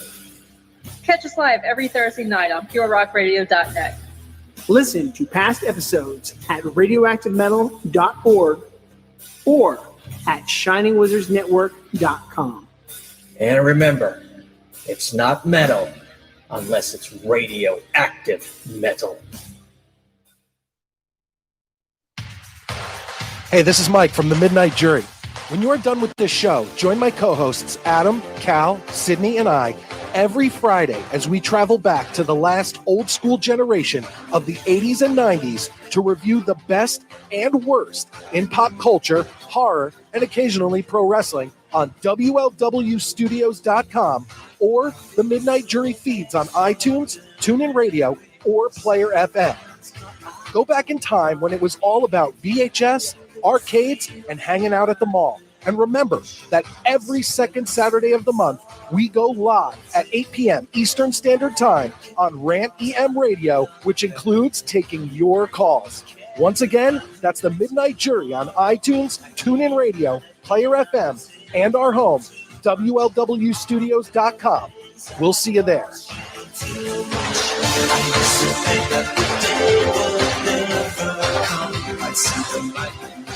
This is Ed Zara listening to Phil J and that pain in the ass Choppy on the Turnbuckle Throwbacks. How you doing?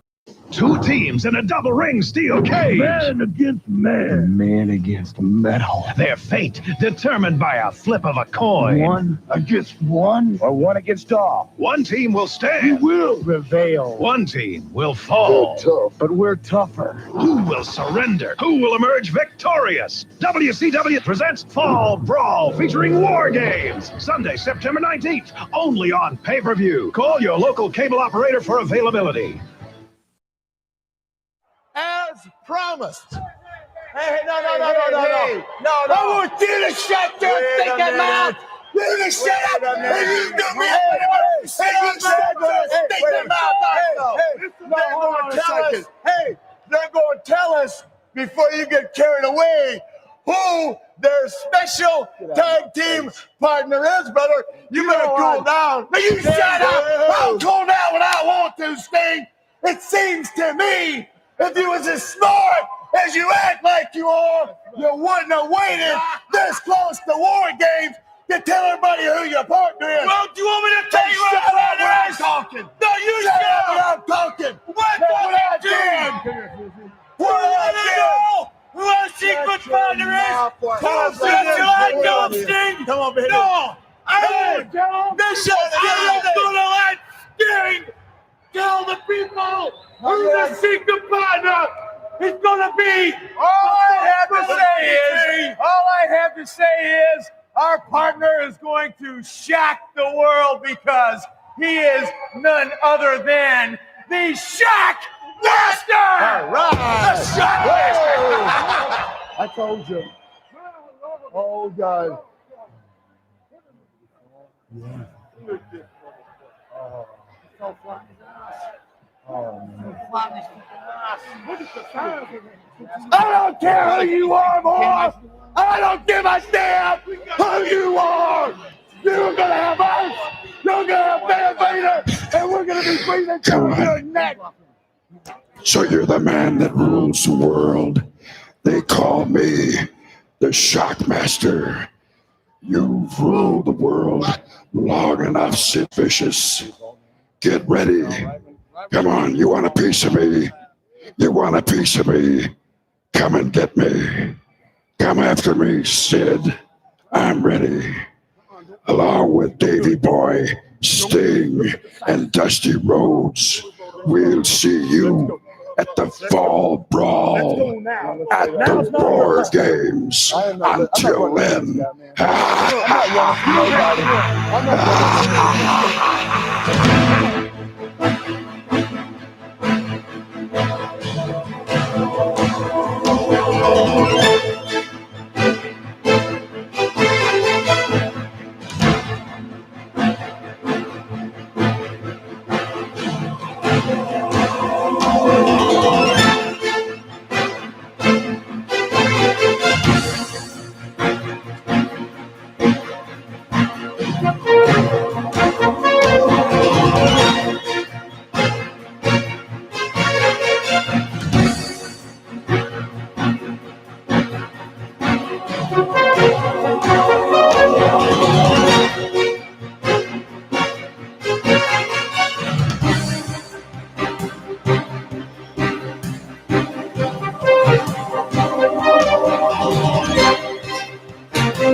Yeah, man. Man, that's some cheesy ass Turner Classic music right You're there. welcome. Yeah. You are welcome. All right, we're back. Turnbuckle Throwbacks, episode 373. Live on the Rant, rantemradio.com, part of the Shining Wizards Network, part of Dark Satellite Media. And Choppy's indisposed at the moment. But thanks everybody for hanging out tonight. It's been really fun. Yeah. A lot of live heads in the chat room. We're having a good time tonight. Awesome. We appreciate you guys hanging out with us on a Friday. We know it's hard. It's Friday night. No one wants to fucking hang out with a bunch of nerds on a Friday night and do a fucking podcast. It was funny. Tava said that to a neighbor today. She was saying that she goes, "Oh, it's cool. It's really on Friday night." So yeah, Tava's like, "Yeah, Friday night."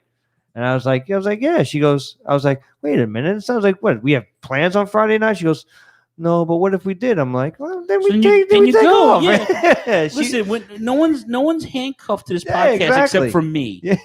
All right. Sorry, Phil. No, it's fine. But you guys can.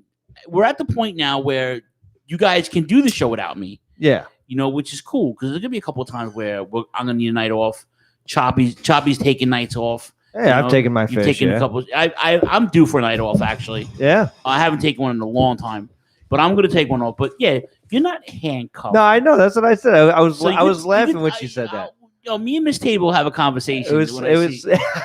She will have a. Oh, that could be a shirt too. Let's have a conversation. Let's have a conversation. All right. Yeah. So we have 2 shirts in the works with Jay. But yeah, it was funny. I said that. I was like, "What do you mean?" I was like, "If we had plans, I'll take off." That's not the biggest Table, deal. make some fucking plans, buddy. That's what that means. That's what it means. Although we have plans, we're actually going to go. Finally, she's not going to have the kids tomorrow. They're going to their dad, so we're going to go to out to eat.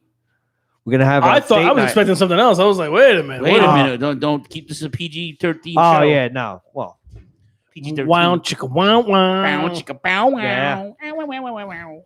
Well, I'm useless after I play golf. So. Can you do that one more time? Yo, you got to put that as a sound effect. That's fucking great. Whenever he talks. 4. No, it's more like. Damn it! There goes another ball. How about this? Pew pew. Pew pew pew. 4. Are we ready? We gotta get a Shooter McGavin sound clip. I gotta work on that. I gotta get the Happy Gilmore movie and I have to break it down. Yeah. So, are we ready for our kick-ass throwback tonight? Shit, yeah. Let's do it. And now, here is your throwback of the week. Sponsored by the Shining Wizards Network and Rant EM Radio.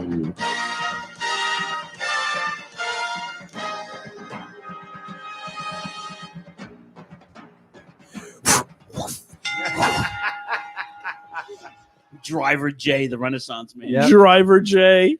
Instead of Shooter McGavin, we'll call him Driver J. I just want to call him Renaissance J, and that's it. Renaissance J. Heyo. You know how they had the Brian Kendrick could just be like the Renaissance J? The Renaissance J. All right, let's kick it to the Astro Arena, which is right across from the old Astrodome, if you're a baseball fan. Mm-hmm. Was the 7th wonder of the world. Yeah. September 19th, 1993. Mario? Fuck you. I'm just kidding. I love Mario. Shout out to Mario. I love Mario. That's my man right there. He's a great guy. 6,000 in attendance for WCW's Fall Brawl. I got my War Game third on, if you will. What was it again? It's the War Games, if you will. 6,000 keeps this shit fest. Ugh. Yeah, but you know what though? They made 6,000 look like 16,000. They really that did. Was though. The beauty of WCW. They always did that. That extravagant ramp. Are you guys ramp guys? I'm a ramp guy. I'm a ramp mark. Yeah, I'm a ramp guy. And you saw ramps right up close at Raw last year.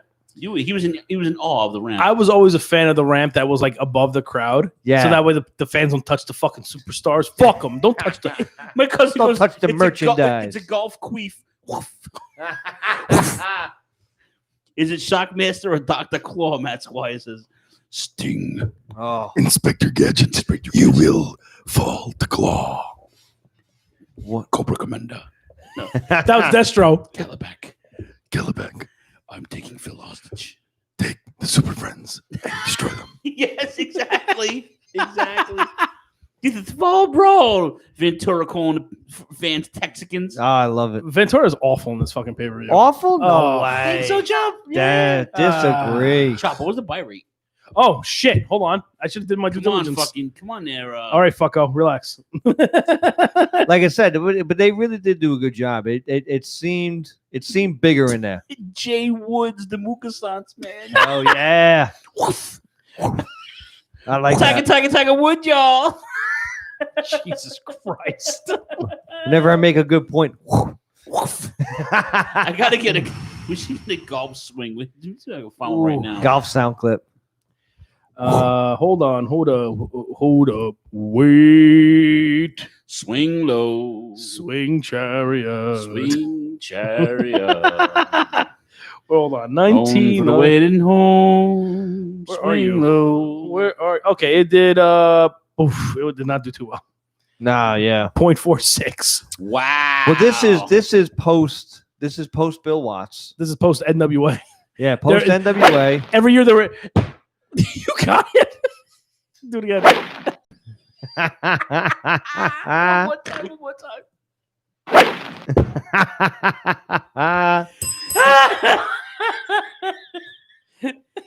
Oh, help me. Do it again. I'm making a sound clip right now. Good. Carry on. Oh Lord. But like I said, this is post Bill Watts. This could be the start of Bischoff. I think Bischoff's maybe at the end of '93. So every year they were in transition mode. Yeah, every year super transition mode.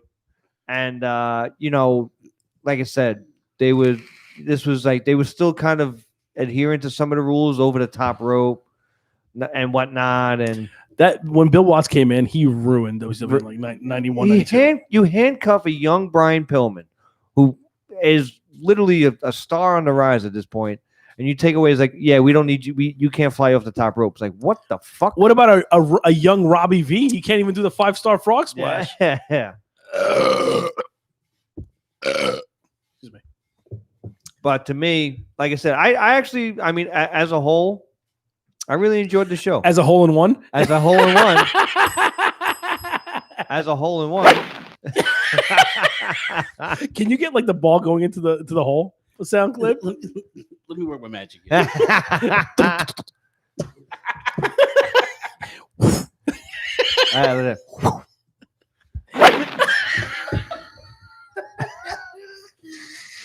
I can't take it. Oh, Lord. Oh, God. Put it on the soundboard. Good. But, I can't right now. Continue. But the first match was it was good. Great. It's it. Next up, Jay. All right. Let's get the crowd to be quiet. Hold on. Let's do this up. Hold on. Here it is. Go there. Here. Put it right there. All right. We're at the 9th hole. Mr. Cop is waiting for his road. What do they call those guys? The caddy. The caddy. The caddy's giving him the putt. He's giving him a Bud Light can. Yeah. The crowd is quiet, even though I'm 700 fucking yards away and they can't hear me. I'm in a tower, 300 feet up. I gotta turn my TV up because this guy's fucking talking like this. It's the worst fucking commentary in the world on sports. He's poised. He takes a swig of beer. He's focused. He looks a little glazed in the eyes. He's drinking. What do you think, Jim? He's fucking drunk. You can't say fuck Jim. I don't care. No one's watching this anyway. Where's the Jap? Yeah, where's Paul? And here it comes.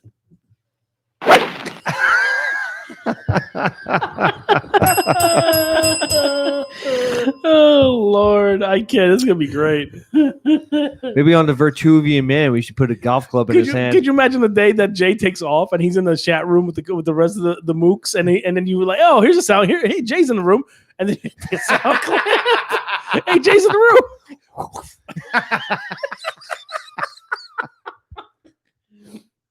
Lord, hold on. Let's see if it's this one. Hold on. Nope, that's not it. Nah, that sounds more like mine though. Doesn't go anywhere. Hold on, just be quiet for one. You know what that sound is?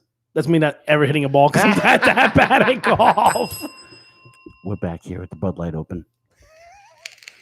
Cop is poised and drinking immensely. Very drunk. He's very drunk. Very, very drunk. He's using a 6-iron to hold him up. He's using the 6-iron to hold him up. The caddy is a homeless man from Grand Central Station named Jimbo. Jay looks focused. Why is he standing? Why is he gazed? He's drinking. Don't yell. No one's watching this shit anyway. He's ready. He takes a swing. What connection? What poise? Your gimmick from now on is to come here dressed like a fucking golfer. Oh, you don't even want to say I want you to wear your little khakis. His little khaki shorts. Shoot him a cop. I have the loudest orange shirt you've ever seen in your life. I want you to come in corduroys. I want you to wear a dress, a button down, and I want you to wear a sweater over that. Okay?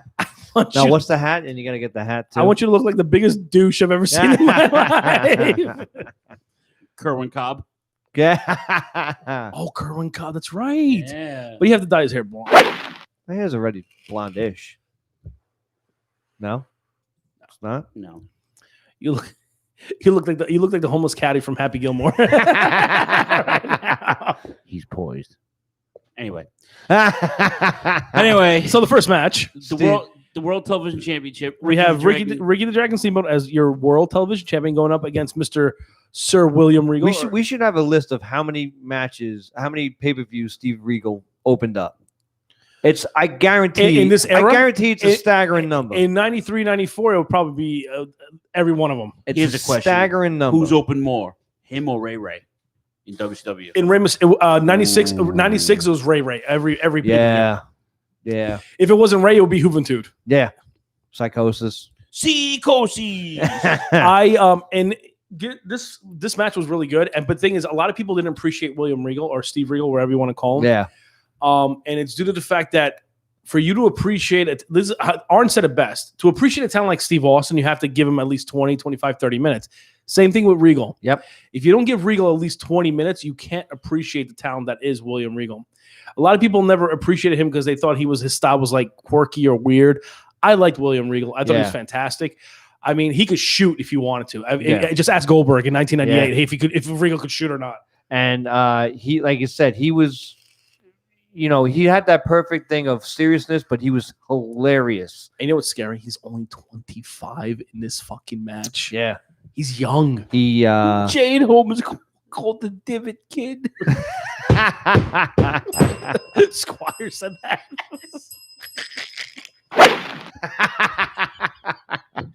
I can't take it. The Divot Kid. It hurts.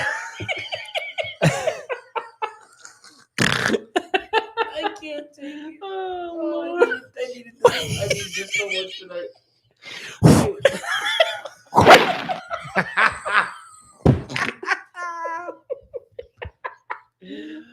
Oh, I can't take it. Yeah, it started right from the. I eat pieces of shit like you for breakfast. You eat pieces of shit.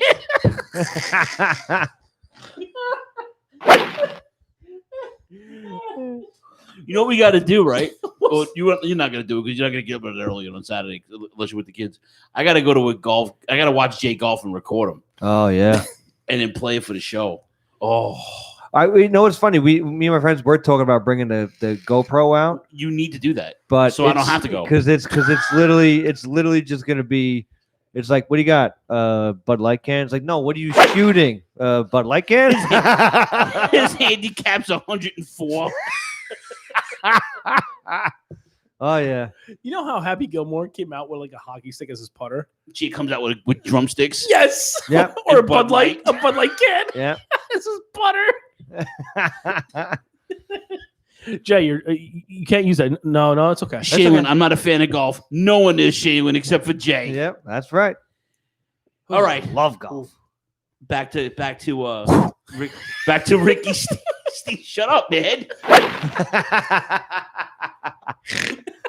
Come on, man. We got a podcast to do. Fuck you in your head. I don't care.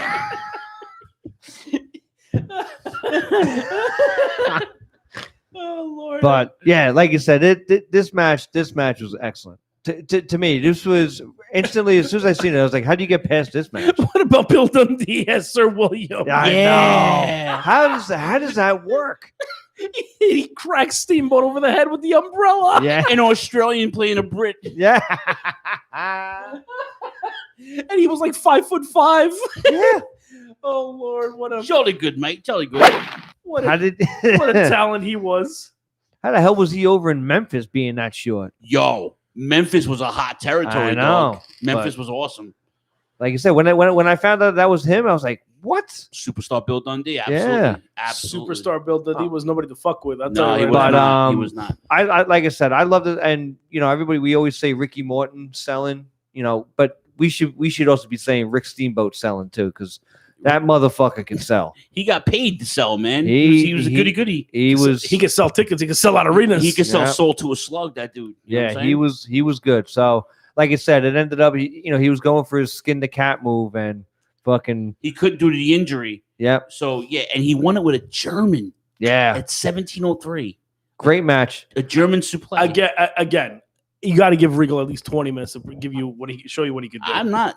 You put it you man. He was one the of shit. my favorite matches from WCW was him against Fit Finley. Oh my god. Oh, the Belfast Bruiser. Oh Yeah, that was, yeah. When Finley had a mullet. Yep. Oh, and the man. mustache. I ain't telling him different. No way. That dude was shellac you with the shillelagh. So It wasn't me this time. you know it. You know it. Shooter McCop. Shooter McCop.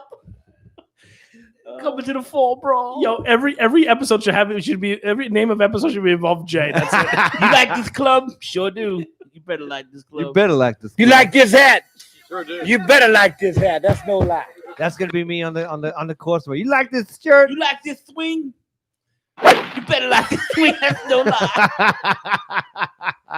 Oh Lord. All right, so before we go to the next match, Eric Bischoff interviews the Nasty Boys. Oh God, who Who have a cares? title shot against the I Horsemen. love Nasty Boys as a promo. Ugh. There's something about it. They had a surprise for the Horsemen. Oh, Ooh, yeah. I'm scared. Ooh.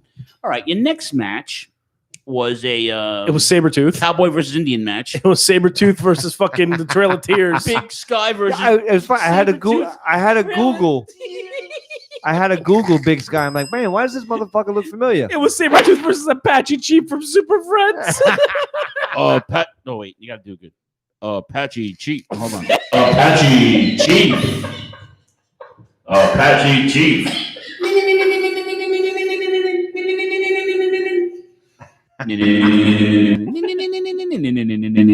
Sorry. Yeah, I'm sorry. Carry on. What the fuck was I watching?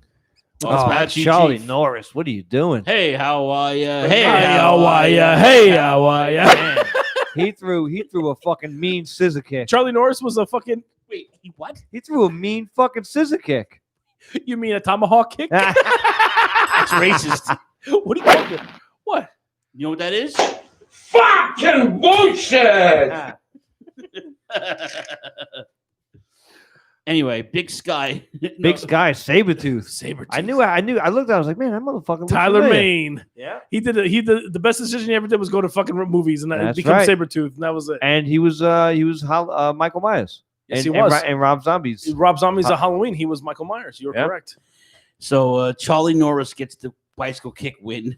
Bicycle kick. That was what I said. Bicycle kick. That match was fucking awful. Yeah, that was Yeah, pretty no wonder bad. why he became an actor. Yeah, that match. Was No, pretty it bad. wasn't. Charlie Norris is fucking awful. Oh, yeah, but so was Big Sky. Why the fuck? Dude, this was not a good match. Yeah. It was a dud.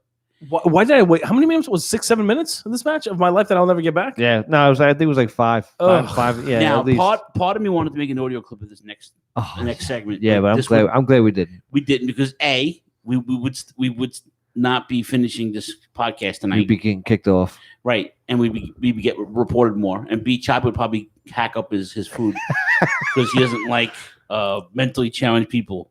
He doesn't like to watch them. His name was Scott Dunlop. Yeah, and he had cerebral palsy, and he interviewed Davey Boy Smith, and he was ready for the War Games, and it wasn't a good promo. Yeah, not because Scott had cerebral palsy, but because it was Davey Boy Smith. Fucking bullshit. Davey Boy Smith, not known for his promos.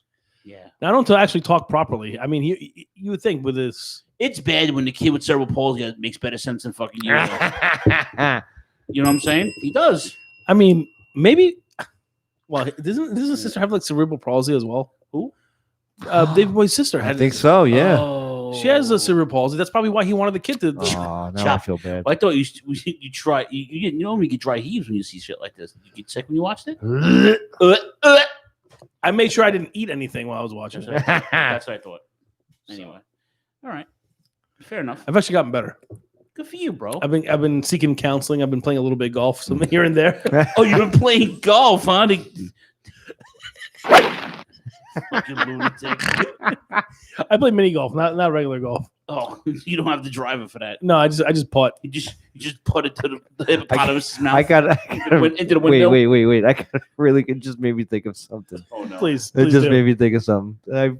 So last week I take my dad go golfing with me. Oh So Lord! my dad doesn't play. Well, he used to. He used to He play. drives the car. That's what I would do. He was my caddy, but he just I'd be a caddy if you let me drive the golf cart. he drank more than I did on the course. God and, bless him.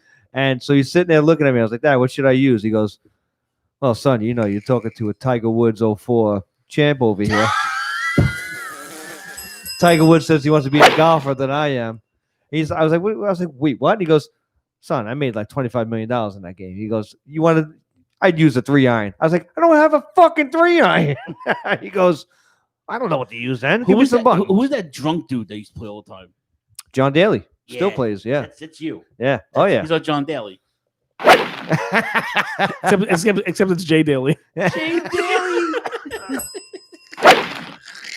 Anyway, your next match is a tag team attraction. Oh, God. I actually enjoyed this. I know the match was good. You know what made it enjoyable was fucking Too Cold Scorpio. Too cold. He's so good. That 450 So splash. ahead of his time. What didn't make it good was Marcus Bagwell's dancing in the beginning. Yeah, what was him gyrating? What the fuck was that all? Stop that. And this is when they announced wrestlers if they won an award. The WCW Most Popular Wrestler of the Year, Marcus Alexander Bagwell. Rookie of the Year. The Rookie of the Year. Lick my balls. But, man. You know who should have been the superstar of the year? The Equalizer. What's up, Nick German? Matches with Choppy Golfs. He only uses his putter. Hey, you better believe it. When and we were talking before about like heels or whatever. Paul Orndorff, epitome of fucking heel. Another one that's just a perfect heel. With his left arm dangling by a thread. That poor. I always wondered why he always held. I was like, he's not a lefty. Why is he holding up his left arm? Oh, because his right arm is fucking atrophied. That's why. Oh, well, he stopped jerking off. He started jerking off a little bit more. Can we talk about Paul Orndorff's fill-in tag partner? The Equalizer? Come on, Evad Sullivan. I tell you right now, this match was a barn burner. I tell you what a clinic. The Equalizer. You know what I hate? I hate when they have nothing for you, but they still put you on TV anyway. Well, come on. They give you shit moves. Uh-oh. Is that you, Chop? Sound like a kid. Hold on. I'll be right back. All We're right. probably too loud.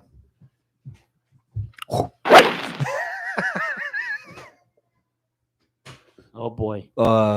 Anyway, but this. But it's a thrown together team, and I mean Roman's not team. He'll team with Orndorff, I think early next year. I thought it was 94. before. I thought it was before this though. I thought No, it it's was after this. It's That's after what- this. Yeah, Orndorff couldn't find a tag team partner. But I listen. At this point, Orndorff still looked good.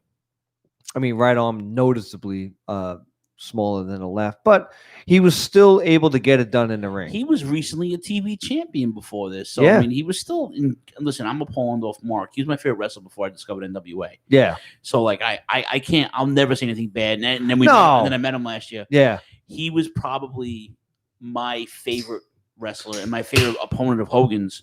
And then him and Piper had the thing going. Mhm. And then him and Morocco feuded for a while. Him and Tito Santana feuded for a while.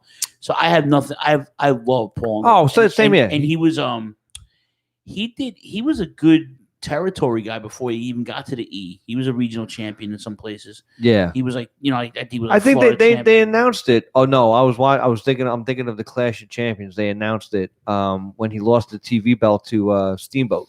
Yeah, him and Steamboat had a good match. It was a great match actually, and same thing. And like I said, Orndorff is just, it was a matter of he was in the right place. Like I said, just to me, like at least he was able to work at this time, because you know, I don't know what happened between him and Vince, why he left, and he left in what, 87?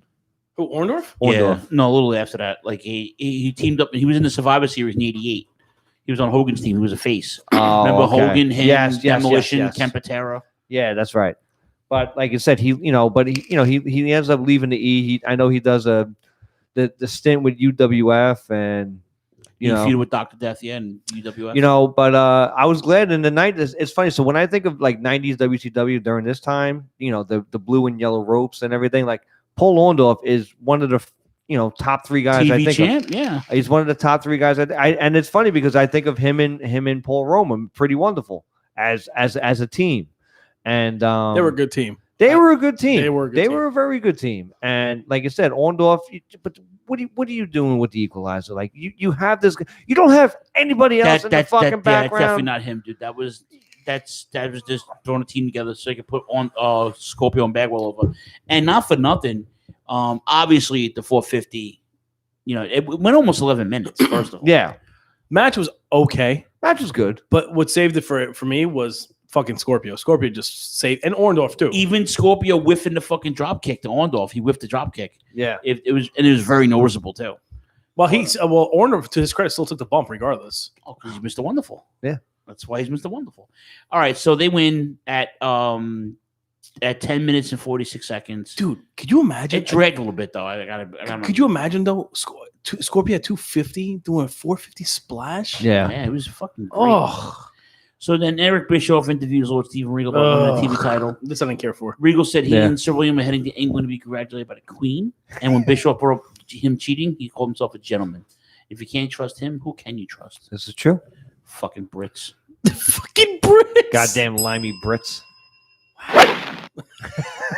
Wait a minute, the Brits play golf too now all of a sudden? Oh, they did. I think golf was invented over there. Oh no, it was being a cunt. And the only thing that's going to change is you're going to become an even bigger cunt. Maybe have some more cunt kids. I think it was invented over there or Scotland, one or the other. I think it's definitely in the UK. I think the golf game was invented. Well, what a useless game. What a useless match. Next one. Oh, don't you dare say this about Henry O. Godwin. Anyway, Ice Train versus Shanghai Pierce. Can I just say something? I just want to apologize to the fan base, and I want to apologize because I'm the one who picked this. if I'm not mistaken, I'm the one who picked this fucking shit fest. You did. I'm sorry. I'm sorry to everyone. It's all right. We got to do shit. Ice Train, huh? How about that? Oof. Even Teddy Long couldn't save that dude's career. You know, but and to Teddy Long's credit, he's very talented, but there's only so much he could do, you know. Well, it's funny because I haven't really seen many. I remember Shanghai Pierce. I don't remember Tex Slazenger, obviously Phineas Midian. You know, I don't remember him as a. So you're bringing out all the names. Yeah, Naked Midian. Naked Midian. Naked Midian. That shit was actually. I don't remember him in WCW, but Shanghai Pierce for some reason I remember. You know who I did not remember from WCW was fucking the Road Dogg Jesse James. Because I remember Brian Armstrong. Yeah, I never remembered him until I saw him again with dreads. Saw too many Armstrongs yesterday in the fucking in the Smoky Mountain. Oof. Oh man, yeah. we got to do some Smoky Mountain. Yeah, we'll do it. Let's get Night of Legends. Oh my god, Night of Legends is a great one. So good. All right, this match was terrible. This is 3 minutes and 27 seconds. We're not getting back. Yeah. Oh Lord. He won with a power slam. Ice Train won with a power slam. Obviously. And nothing. Like no, I'm sorry. Let's keep it moving. Why? Can I just say? Sure. Yeah, Chop. Well, here it comes. Why are the Nasty Boys in WCW? They're not friends with Hogan because Hogan's not even in here at this point. No, Hogan's friends with Brian Ubbs. And so, but Hogan was not even in the company at this point. Oh well, because they had a reputation. They listen. I disagree. I think the Nasty Boys. Listen, Deontay. All right, I'm sick of your shit. I'm not defending WWF. Sick your shit. All right, goddamn. I think the Nasty Boys are very fucking entertaining. That goddamn golf. Someone thinks so. Yeah. I hate the Nasty Boys. I listen. The only thing I like about the Nasty Boys was the pit stop, and that was it. But you can't deny that they listen. They had one good match, and that's when with the Hearts? The Steiner brothers. No, with the Halloween Havoc. The match against Cactus Jack and Kevin Sullivan. No, Cactus Jack and Max Payne. Max Payne. That match That was was Bash alright. at the Beach, wasn't it? Bash at the Beach, I think 94. That was the Iron Man match. That's when they 95, Yeah. maybe 93. Yeah, No, it was 94. It was 94. Bash at the Beach 94 is when Hogan came in, and it definitely wasn't that one. But I don't know. Nasty Boys to me, they were the most. Do not tell me they're underrated, please. No. Oh. They are the most unorthodox. They were so unorthodox, but you cannot deny that they worked hard. Remember when we saw Jerry Sags at FTW? Nick Turner goes, "Oh, he went there with Deontay." Pop. I forgot Nick German kid. I know Nick works on Friday night, so it's hard for him to join us. Well, how can we forget about Mr. Positivity, Mr. Deontay Baker? All right, Choppy references him every fucking week now. Mr. Positivity himself. No, he's a good kid. He's a good kid. Listen. Positively. Beach Blast 93. Thank you. I thought it was Bash the Beach. I was close. Yeah. I knew it was something with a beach. Yeah. So By it memory. was in 93, right? 93, 94? Max Payne and Cactus Jack. Yeah. Shut up. Is that nice? Go take a couple of swings, all right? I will. Can we get this fucking over with, please? What, All right. the paper- Yeah, I got an 820 tea time. I got an tomorrow, 820 tea time. He says, fucking guy. This fucking guy. Oh, I can't. Listen, I like to me, at least you knew when the Nasty Boys came there, like it was they tried like really, really hard, but they fucking worked hard. Like you can't deny that. They did? I think so. I think they make the other guys work hard, and they just. Oh, they definitely will do. But these motherfuckers laid it in. Like you could see when Sags comes off the middle rope and hits Paul Roma, like he literally hits Paul Roma with Every an time elbow. I look at Brian Knobs, I just want to punch him right in his fucking face because I can't no. stand. Every time I think of Brian Knobs, I think of the picture fucking I had to ask Bowman about, and it's fucking Brian Knobs' gaping asshole. Let me ask you a question. This match went literally It was almost so 20, long, 24 so minutes. fucking long. Did it have to go 24 minutes? Of course not. And then the Nasty Boys go over? Poor Arn Anderson, man. Well, they had the I secret. even feel bad for Paul Roman. I hate Paul Roman. They had the secret weapon. Who was the secret weapon? Oh, Missy Hyatt. Man, she was looking fucking good too. Yeah, huh? she was good looking. Yeah, before she looked like a melted candle. Yeah. Yes.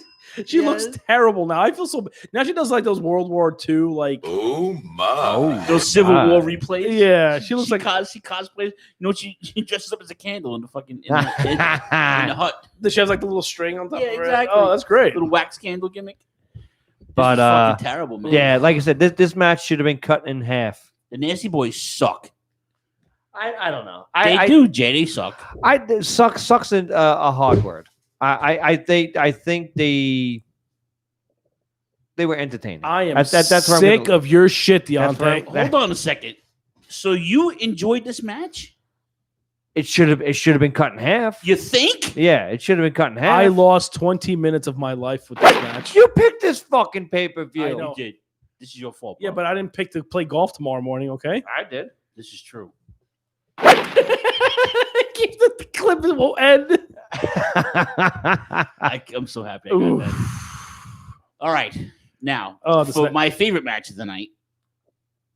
Yes. Stop. Yeah? Stop. Yes. This is your favorite match. Absolutely. Oh my word. No. Oh, you mean Rude and Flair? Yeah, of course. No, you're skipping over What one. about Cactus Jack and Yeah. Hold on. Yes, I'm sorry. Bounty match. Yes. I'm sorry, I skipped the match because I want to fast forward this fucking awfulness. Yoshi Kwan. We all know who Yoshi Kwan was, right? Oh, Chris? Correct. Chris USA champion or Yes, something like that? from the new breed. Yes. This was the most racist fucking character. Could you imagine with those fucking eyebrows? And not only that, it's so racist that they put him with the racist because Harley Race was a closet racist allegedly. But Quan is the bounty hunter. They put a bounty on Cactus Jack. So let me get this straight. Let me get this. Wait, hold on a minute. Let me get this straight. Van Vader, who's the main staple of Harley Race's stable, right? He couldn't take out Cactus Jack. Who do they bring in? Vader's one of the baddest motherfuckers on the planet in 1993. They bring Chris. They Champion. bring in Chris Champion with a jab fucking gimmick. They make him Yoshi Kwan. Okay, so does that make him Boba Fett? You know, like Yeah. an awful Boba Fett. This was Cactus's return because he was He was whatever. missing. He had amnesia. Remember, he had the shaved face. Stupid gimmick. However, it's Cactus Jack. But they painted Japanese eyebrows on Chris Champion. Terrible. This was fucking awful. But what wasn't? Once again, this is gonna be my opinion. Even George Sakai hated it. Yeah, and he's Japanese and gay. To me, I actually really kind of enjoyed the where's Cactus Jack is missing type thing. When I actually kind of enjoyed some of those vignettes because it was just different. And I remember watching that. I'm a huge Cactus Jack guy. Oh, so. we know that. Hold on. I gotta open the chat room again. Nick German says Missy Hyatt looks like a bad painting that was stretched out. Sheila says Missy Hyatt looks like a walking Halloween costume. And then Matt Squires looks like she got her makeup from Daggett Industries. Yo, everybody's just lighting Missy Hyatt up. She looks like the female Clayface. Okay, terrific. Lighting Missy up. I'm sorry. Go ahead. Let's get back to this. But yeah, like I said, but it's funny. Like Harley Race was all over this fucking pay-per-view. He was all over. Yeah, he was the heel manager. And you know, and like I said, this match wasn't bad, but man, what you cannot stop looking at fucking Chris Champion's fucking eyebrows. Like these things, it's just so fucking goofy, so terrible, so racist. You couldn't find a Japanese guy somewhere. He gets the match with Vader next month. The next month, the Halloween Havoc, right? Yes, which we'll cover, by the way. No, not the next month. Yeah, Halloween Havoc. Yes. When are we in September?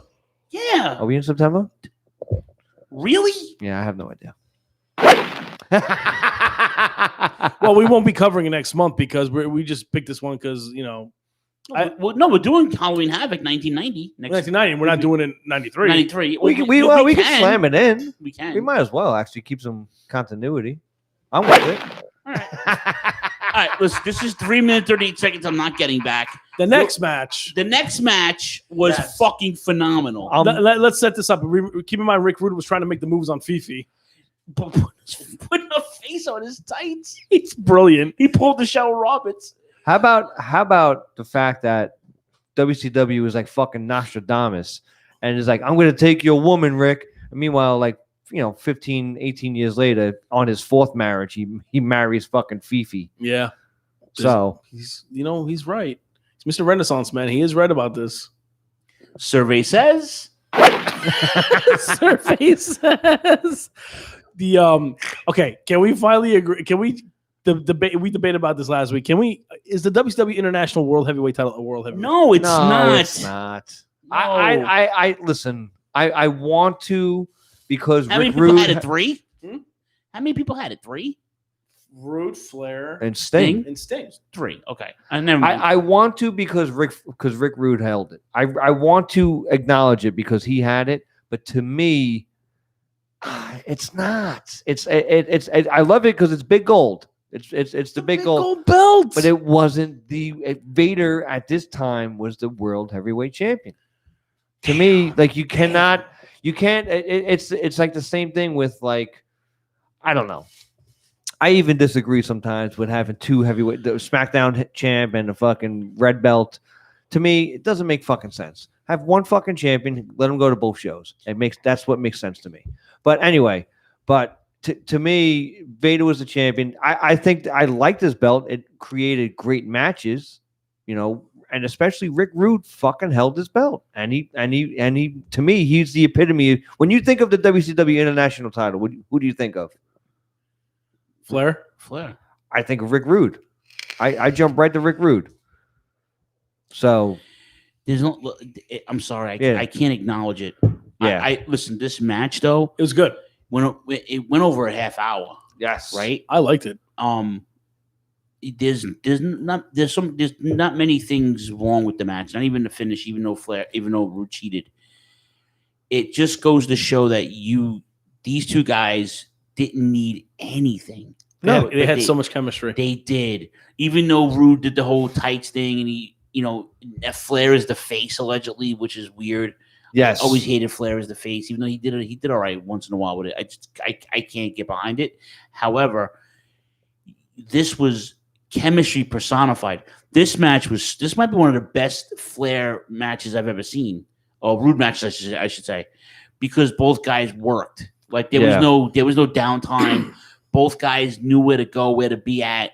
I mean, their moveset complemented each other. Flair always bumps hard. Yeah. Rude is semi stiff in certain spots, so it works out, you know. And you got the Fifi at ringside. Yep. You know what I'm saying? So one thing I didn't like was that Fifi was on the ramp. So like, you know, I understand why they did it, because she was like a kind of a focal point of the match. Rude had to kiss her and she had you know what I'm saying? You know what I'm saying? But she was up there for an I don't know, obnoxiously long time. You know, and am I saying that like correctly? No, yeah, you know what I mean? Yeah, like they kept. agree. I understand they had to have her in the shot looking in. So like I get it, but like, what other fucking manager goes on the ramp and stays on the fucking ramp? Mike from St. Louis checking in on the YouTube gimmick. What's up, Mike? Classic. But to me, this was if you want to, anybody would ever say that like these guys aren't the top of their profession, you show them this match and you'll see why. Rick Rude, fucking master at selling as a heel. Yeah, man. You know, and it's funny because it wasn't a really like a ambiguous fucking sell for the. They had to have the atomic drop. Ambiguous. Look at this. I'm a fucking Renaissance man, again. dude. Do it. But it wasn't. There wasn't like an oversell of the thing, which I was kind of waiting for. Like 15 minutes. I'm like, where's the fucking atomic drop coming? No, you know it's coming. And you know, there's people that I was reading the message board on this, right?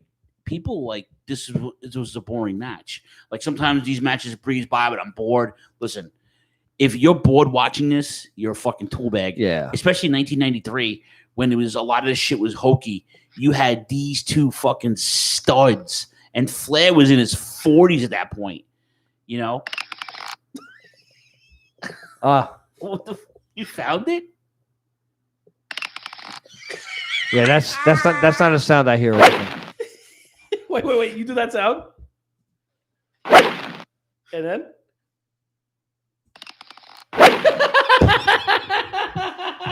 I usually hear that sound about 8 strokes later. Jay's using such big words.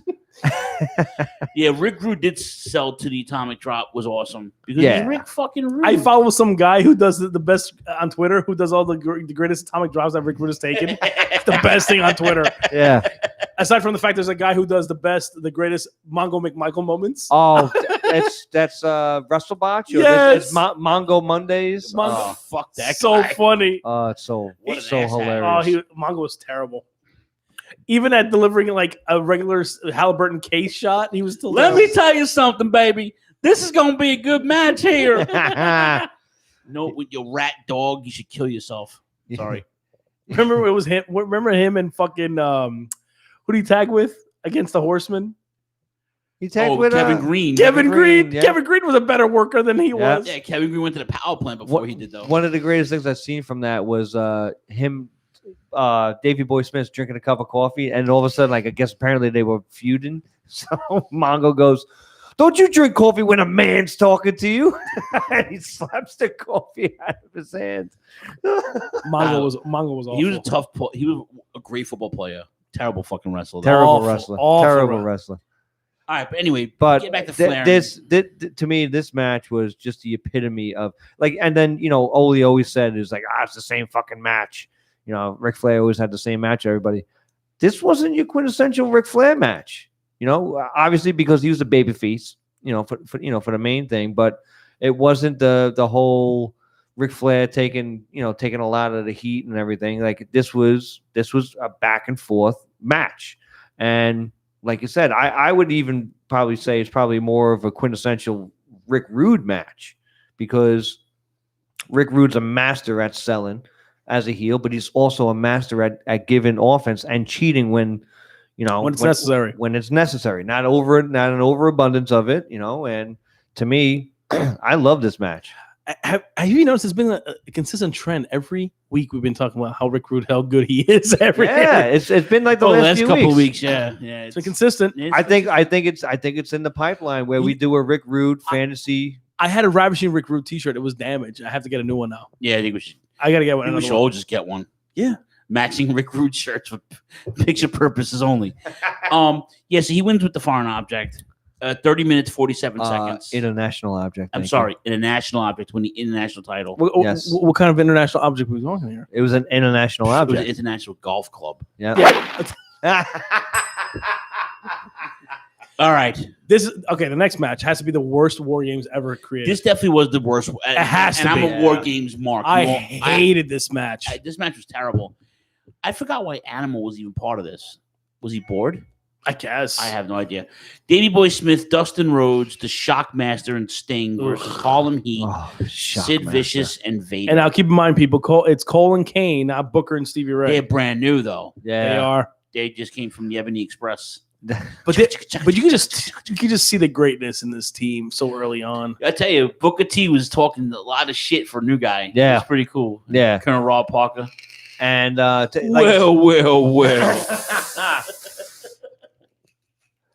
Well, how do you do it? Well. Remember when he was Jared's manager? It's JERRE.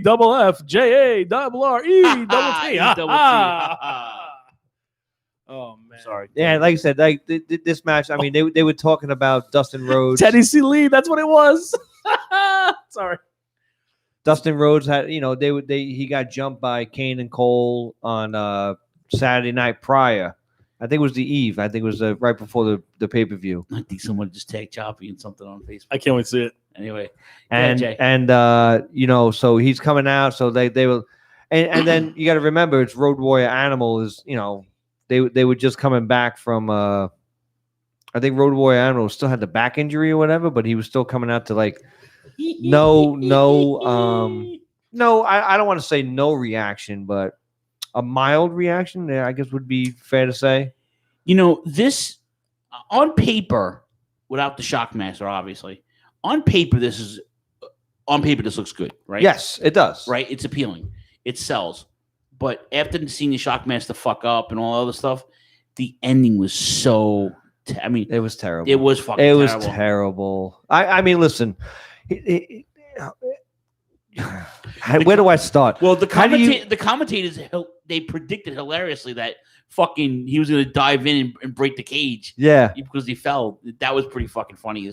And like you said, I mean, I love the story they told in the beginning. Dustin Rhodes starting it, like he's injured, but no, like he's going to come in and and then obviously the heels magically always win the coin toss, which is how does that always happen? We call it the Arn Anderson. I hate that though. That was it's the only way to do it. Right, that was a Dusty. It's the only way to do it. Why they agreed, and Arn Anderson they called it the Arn Anderson coin toss. What sense does it make to have the baby faces win? So it's a 2-on-1 advantage for the baby faces. Makes sense. It would make sense if Vader starts the match and he just destroys the two baby faces by himself.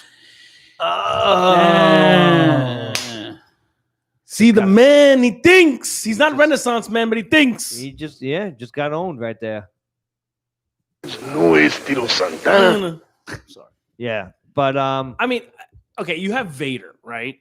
He could just destroy two of those other mooks on the other team by himself. Of course, it would work. To me, it would work. That would be kind of really good too, because they have two rings, so they can mess one up, go to the other ring. Nick put Choppy's face on Rick Rude. Yes. Oh yes, he did. It looks awful.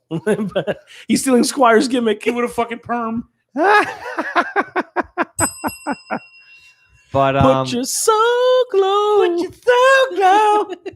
One thing we didn't say about Rick Rude too in WCW. Here we go. His entrance music, fucking awesome. In WCW? Yes, I agree.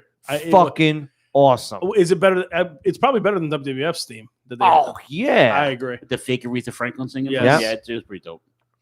But anyway, but I mean, WCW did they did a good job with trying to keep Vader on top. He's your champ going into this fucking thing, and so they did a good job at keeping him strong. And I don't know, like Sid at this point, mind you, a year before this, he was in the E. Yeah, as Sid Justice, as world champion, and then he was world champion later on, like 97. Yeah, and then mind you, the year before that, he was in another fucking War Games match with Sting Squadron.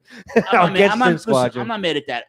For me, honestly, the entire fucking thing was what bothered me the most is the finish. Yeah, the finish really took the finish really kind of took the air Like they out. have the Shockmaster come in and fucking Like why is he coming in and clearing? He's not your fucking baby face. He's not the guy, man. He's not the baby. Why is he coming in? That should have been Sting's spot, dude. Uncle Fred, come on, leave it. Uncle Fred, no. It should have been Is that? Sting's spot. But now his just speculation. Do you think they put him in that spot to try to whitewash the Shockmaster? They probably had this all entrance? planned out prior to him falling to the wall. That was probably the whole. He was the secret weapon. Blah blah blah. Yeah, blah. but he fell through the wall a month prior. That wasn't his fault though. It wasn't his fault, but I mean, you know what I'm saying? Like they're like, you know what? Let's put him in. Let him come in last. Meanwhile, he threw. I don't want to say he threw the worst clotheslines, but you know, they were pretty bad. This War Games has got to be the worst War Games in This history. might be the worst one, and there was some bad ones. No, this is the worst. This is It the has worst to be the. No, this might be the worst one, bro. The ending was just bad, and like, you know, they put Booker T in the what was it? It wasn't even a camel clutch. A bear hug. It was a bit. Yeah, Shockmaster has him in a bear hug, and he quits. You know right what we away. should do around Survivor Series time, because the NXT is going to bring back the War Games again. Probably we should rank the War Games matches. Oh, I'm in. I'm in for that. I'm in. I have them all too. I think I have them on cut too. You have a lot of like the 87 stuff too. I have or- every one. I already know what number I one have a should be. set on DVD. I already know what number one should be. The first one ever. Yeah, that's number one. 100%. Hands down. 100%. 100%. And we'll add the NXT ones to it too. Yeah. Oh yeah, of If course. you want to. Well, are we doing top 10? Yeah, we'll do top Probably 10. top 10. Yeah, top 10. Like I said, to me, it seemed like that was the first thing I thought of. As soon as you see Sting come in, you just go, "Why isn't fucking Shockmaster in?" Like, so like to me, it just seemed like they were trying to, you know, get the Shockmaster, make everybody forget about what happened. And mind you, he's pushing 40. Why the fuck are you pushing a guy in his 40s, close to his 40s, as your secret weapon? Why is Poor Uncle Fred? He's not even that good That's of a why worker, I couldn't man. wait. Dude, one of the best things ever is Dusty explaining the story, because you know he's like who's that's the name of the episode. Poor who's- Uncle Fred. He's like Poor he's- Uncle Fred. Yes, I think so. I agree with that. He goes, whose idea was it? Well, you know, of course it was mine. Yeah, I mean, this is a Dusty move. It's not. There's no secret. And, you know, like, Or- and he's just talking about. He goes, "Oh, poor Uncle Fred." Poor Otto man just fails. Ott man. Yeah. And you know what? If you know, if you know of him now, like he's one of the nicest people on the planet. Right? Yeah. He's very nice. He's very cool, and it's like he's just not a good worker, man. yeah. And I don't think he was supposed to be. You know? I don't, It's like- yeah. I mean, him and Earthquake were tag team champions as an No, I actual- mean he held his own, but he wasn't known for anything. But he was a good hand in terms of being a company big guy. a good hand. I'm not saying good hand is in like in the ring. I'm talking about good hand. He's probably a guy. He's probably Yeah. a He was locker room leader. He was probably the guy that walking. He was probably one of those dudes. Like, and he's friends with everybody. No, he was the guy that knew everybody's name. Like you would go He was like the Norm. guy that drove Norm the from truck. Cheers. Yes. He was Norm from Cheers. Okay. You know what I'm saying? Afternoon, Norm. Hey, Norm. Anyway. Hey Phil. Yo. What does yellow stand for? Slow down. Yeah. What does yellow stand for? Are we done? Yes, please. He said yes. If you had to rate the show, I actually kind of really enjoyed the show. I did. I give it a 6. And I gave it a solid 3. no, I'm with Philly. I agree. I don't know why. I'm sure you are, Deontay. I'm sure you agree. I'm sure you agree with Philly, Deontay. No. He does sign the check, so. I don't give Anyway. a fuck if he signs my check or not. Fuck him. Fuck him and his opinion. Anyway. I can't. Well, no, I can't play it. I'm playing the outro.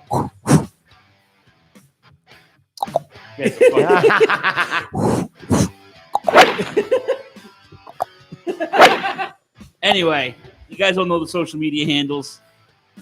Buy a shirt for fuck's sake. Somebody can create another design. Create another design. Yeah. Are we good?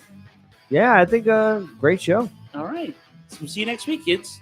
Same bad time, same bad channel. Say goodnight, Gracie. Good night, Gracie.